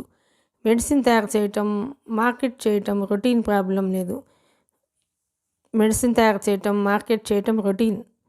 ప్రాబ్లం లేదు. కానీ విదుర్ ఫార్ములా అనగానే దాని గుణగణాలన్నీ ఇందులో ఉన్నాయనుకుని జనం మోసపోతారు. వారి కష్టాలు తీరవు. ఒక్కసారి ఆలోచించండి. విదుర్ ఒక లక్ష్యంతో ఎంతో శ్రమించి తయారు చేసిన మెడిసిన్ ఫార్ములా అది. ఆ మెడిసిన్ ఉపయోగాలు అవి ఆర్టికల్స్గా వివిధ జర్నల్స్లో వచ్చి ఎక్కువ ప్రచారం జరిగింది. వాస్తవ గణాంకాల ప్రకారం ఒక్క మన రాష్ట్రంలోనే సంవత్సరానికి సుమారు 2,000 మంది పాము కాటు వల్ల చనిపోతున్నారు. ఇక తేలు, మండ్రగబ్బ, జెర్రీ వంటి విషకీటకాలు బారిన పడుతున్న వారి సంఖ్య కూడా ఎక్కువే. ఇవిగాక దోమకాటు వలన సంక్రమించే వ్యాధులతో వేల మంది చనిపోవటమో రోగాల బారిన పడటమో జరుగుతోంది. ఇవన్నీ అధిక శాతం గ్రామీణులు, మురికివాడలో నివసించే పేద మధ్యతరగతి వారినే బాధిస్తున్నాయి. కాబట్టి అందరూ సుఖశాంతులతో ఆరోగ్యంగా ఉండాలని, పాము కాటుకు ఎవరూ చావకూడదని, దోమకాటుతో రోగాల బారిన పడకూడదని ఎంతో శ్రమించి అనేక ప్రయోగాలు చేసి విదుర్ సాధించిన మెడిసిన్ ఫార్ములా అది. అతని ఆర్టికల్స్లో సమాచారం ప్రకారం 15 టాబ్లెట్స్తో కూడిన ఒక కోర్సును రోజుకు ఒకటిగా పక్షం రోజులు వాడితే ఆ తర్వాత ఎలాంటి పాము కాటు అతని ప్రాణాలు హరించలేదు. శరీరంలో రోగనిరోధక శక్తి పెరిగి శరీరంలో ప్రకాశించే వైరస్లు కానీ బ్యాక్టీరియా కానీ నిర్మూలమైపోతాయి. జీవితకాలం సురక్షితంగా ఉంటాడు. మనం తయారు చేసే మెడిసిన్లో ఈ గుణాలు ఉండవు కాబట్టి మార్కెట్ చేశాక సమస్యలు రావచ్చు, మరోసారి ఆలోచిస్తే బాగుంటుంది. అక్కర్లేదు వెంటనే అన్నాడు సర్వారాయుడు. చాలా ఆలోచించాకే ఈ నిర్ణయానికి వచ్చాను. చిన్న చిన్న విషయాలకు భయపడి బంగారు గుడ్డు పెట్టే బాతును వదులుకుంటామా? కాలాన్ని, అవకాశాన్ని సరైన సమయంలో వినియోగించుకున్నవాడే అసలైన వ్యాపారి. నేను మందుల వ్యాపారిని, లాభాలు ఆర్జించడమే నా ధ్యేయం. సో నో ఆర్గ్యుమెంట్స్, చెప్పింది చేయండి అంటూ ఆర్డర్ వేసి బయటకు వచ్చేశాడు సర్వారాయుడు. అతడు తన పర్సనల్ రూమ్లోకి వెళ్ళేసరికి అక్కడ వివేక్ ఎదురు చూస్తూ కూర్చున్నాడు. ఒక ఇంత అసహనంగా కూడా ఉన్నాడు. అర్జెంట్ అని చెప్పాగా డాడీ, ఇంత లేటా అన్నాడు చేతివాచి చూసుకుంటూ. అక్కడ ఇంతకన్నా అర్జెంట్ మ్యాటర్ వదిలిరమ్మంటావా? ఇది వ్యవహారం కాదు. ఫార్ములా సంపాదించడం ఎలాగూ నీ వల్ల కాలేదు. వేరే విధంగానైనా సొమ్ము చేసుకోవాలిగా. వేరే విధంగానా? అదెలా? ఎలాగోలా నేను చూసుకుంటాను కానీ చెప్పు, అర్జెంట్ అన్నావుగా, ఏమైంది? మనం సందేహించింది నిజమైంది. యూసఫ్ చావటంతో పోలీసులు భాషతో పాటు వాడి మనుషులిద్దరిని అరెస్ట్ చేశారట. వాడు ఫోన్ లిఫ్ట్ చేయనప్పుడే అనుమానించాను. అదే నిజమైంది. ఇందులో మనం గాబరా పడాల్సిందేమీ లేదు. ఏమీ లేదా డాడీ? ఏమీ లేదని ఎలా అనుకుంటున్నారు? అసలే టైం బాగాలేదు. అనుకున్న పనులేమీ సజావుగా సాగటం లేదు. లింగాలపాడు వెళ్ళిన మన వాళ్ళు చేతులు ఊపుకుంటూ తిరిగి వచ్చారు. తులసమ్మ జాడలేదు. హోటల్ మేనేజర్ని, ఇద్దరు సాక్షుల్ని కూడా అక్కడ విదురు చంపేశాడు. భాష జైల్లో ఉన్నాడు. ఇటు ఎంత ప్రయత్నించినా విదురు ఆ ఫార్ములాని ఏం చేశాడో, ఎక్కడ దాచాడో తెలియటం లేదు. భాష మన గురించి పోలీసులకు చెప్పేస్తాడని డౌట్గా ఉంది. చెప్తే ఏమవుతుంది అడిగాడు సర్వారాయుడు. వివేక్ షాక్ తిన్నట్లయిపోయాడు. చెప్పరా, ఏమవుతుంది? పోలీసులు మన దాకా రాగలరా? నో, ఎందుకంటే దానికి ప్రధాన కారణం మన పరపతి. రెండోది భాష నోటి మాట తప్ప వాళ్ళ దగ్గర సాక్ష్యం ఏముందని. సాక్ష్యం లేకుండా మన మీద నేరం మోపే ధైర్యం పోలీసులకు ఉండదు. అసలు అంతవరకు వస్తే ఆ భాష ఎవడో మాకు తెలియదంటాం. యూసఫ్ మన మనుషని చెప్పే సాక్ష్యాలు ఏమీ లేవు. సో ఇవేమీ మనకు ప్రాబ్లం కానే కాదు. అసలు ప్రాబ్లం విదుర్. వాడు ఇంకా విజయవాడలోనే ఉన్నా త్వరలోనే ఇక్కడికి రాకుండా ఉండడు. వాడు తెలివైన వాడుగా. ఆ డెవిల్ ఇప్పుడు ఎక్కడున్నాడో కూడా ఎవరు కనిపెట్టలేకపోయారు. ఇంతకీ ఆ ఫార్ములా ఆచూకీ ఏమైనా తెలిసిందా? తెలియలేదు. ఆ ప్రయత్నం మీదే ఉన్నాను. ప్రయత్నం కాదు, సాధించాలి. పట్టుదలంటూ వస్తే చావో రేవో తెలుసుకోవాల్సిందే. ప్రస్తుతం మన ముందున్న లక్ష్యాలు 3 గుర్తుంచుకో. 1, ఆ విధు హైదరాబాద్ పొలిమేరల్లో అడుగుపెట్టగానే ఖతం చేయటం. అందుకే అన్ని మార్గాల్లోనూ మన వాళ్లను అట్టిపెట్టాను. 2ది ఫార్ములాను వెతికి పట్టుకోవటం. 3ది ఆ ఫార్ములా అందకపోతే మనమే ఒక మందుని విదురు ఫార్ములాగా మార్కెట్లోకి లాంచ్ చేయటం. Okay daddy. మరో మాట, ఇంకొద్ది రోజుల్లోనైనా విదురు కదలికలు హైదరాబాద్లో కనిపించాలి. అలా కనబడలేదంటే వాడిదో ప్లాన్లో ఉన్నాడని అర్థం. వాడి టార్గెట్ నువ్వు. అందుచేత ఎందుకైనా మంచిది కొద్ది రోజులు ఫారెన్ వెళ్ళిపోదువు కానీ ఆస్ట్రేలియా వీసాకు అప్లై చేయి. అది కాదు డాడీ. ఇంకేం చెప్పకు. శత్రువు ఎటు నుంచి వస్తాడో తెలియనప్పుడు మనం ఎటు వెళ్ళామో వాడికి తెలియకుండా జాగ్రత్త పెట్టడం తెలివైన పని. ముందు చెప్పింది చెయ్యి. Okay daddy. వివేక్ లేచి వెళ్ళిపోయాడు. సర్వారాయుడు మాత్రం ఆలోచిస్తూ చాలాసేపు ఆ గదిలోనే గడిపాడు. మిగతా కథ 6వ భాగం నుండి. ప్లీజ్ అండి, ఈ నవల కనుక మీకు నచ్చినట్లయితే లైక్ చేయండి, షేర్ చేయండి, సబ్స్క్రైబ్ చేయండి.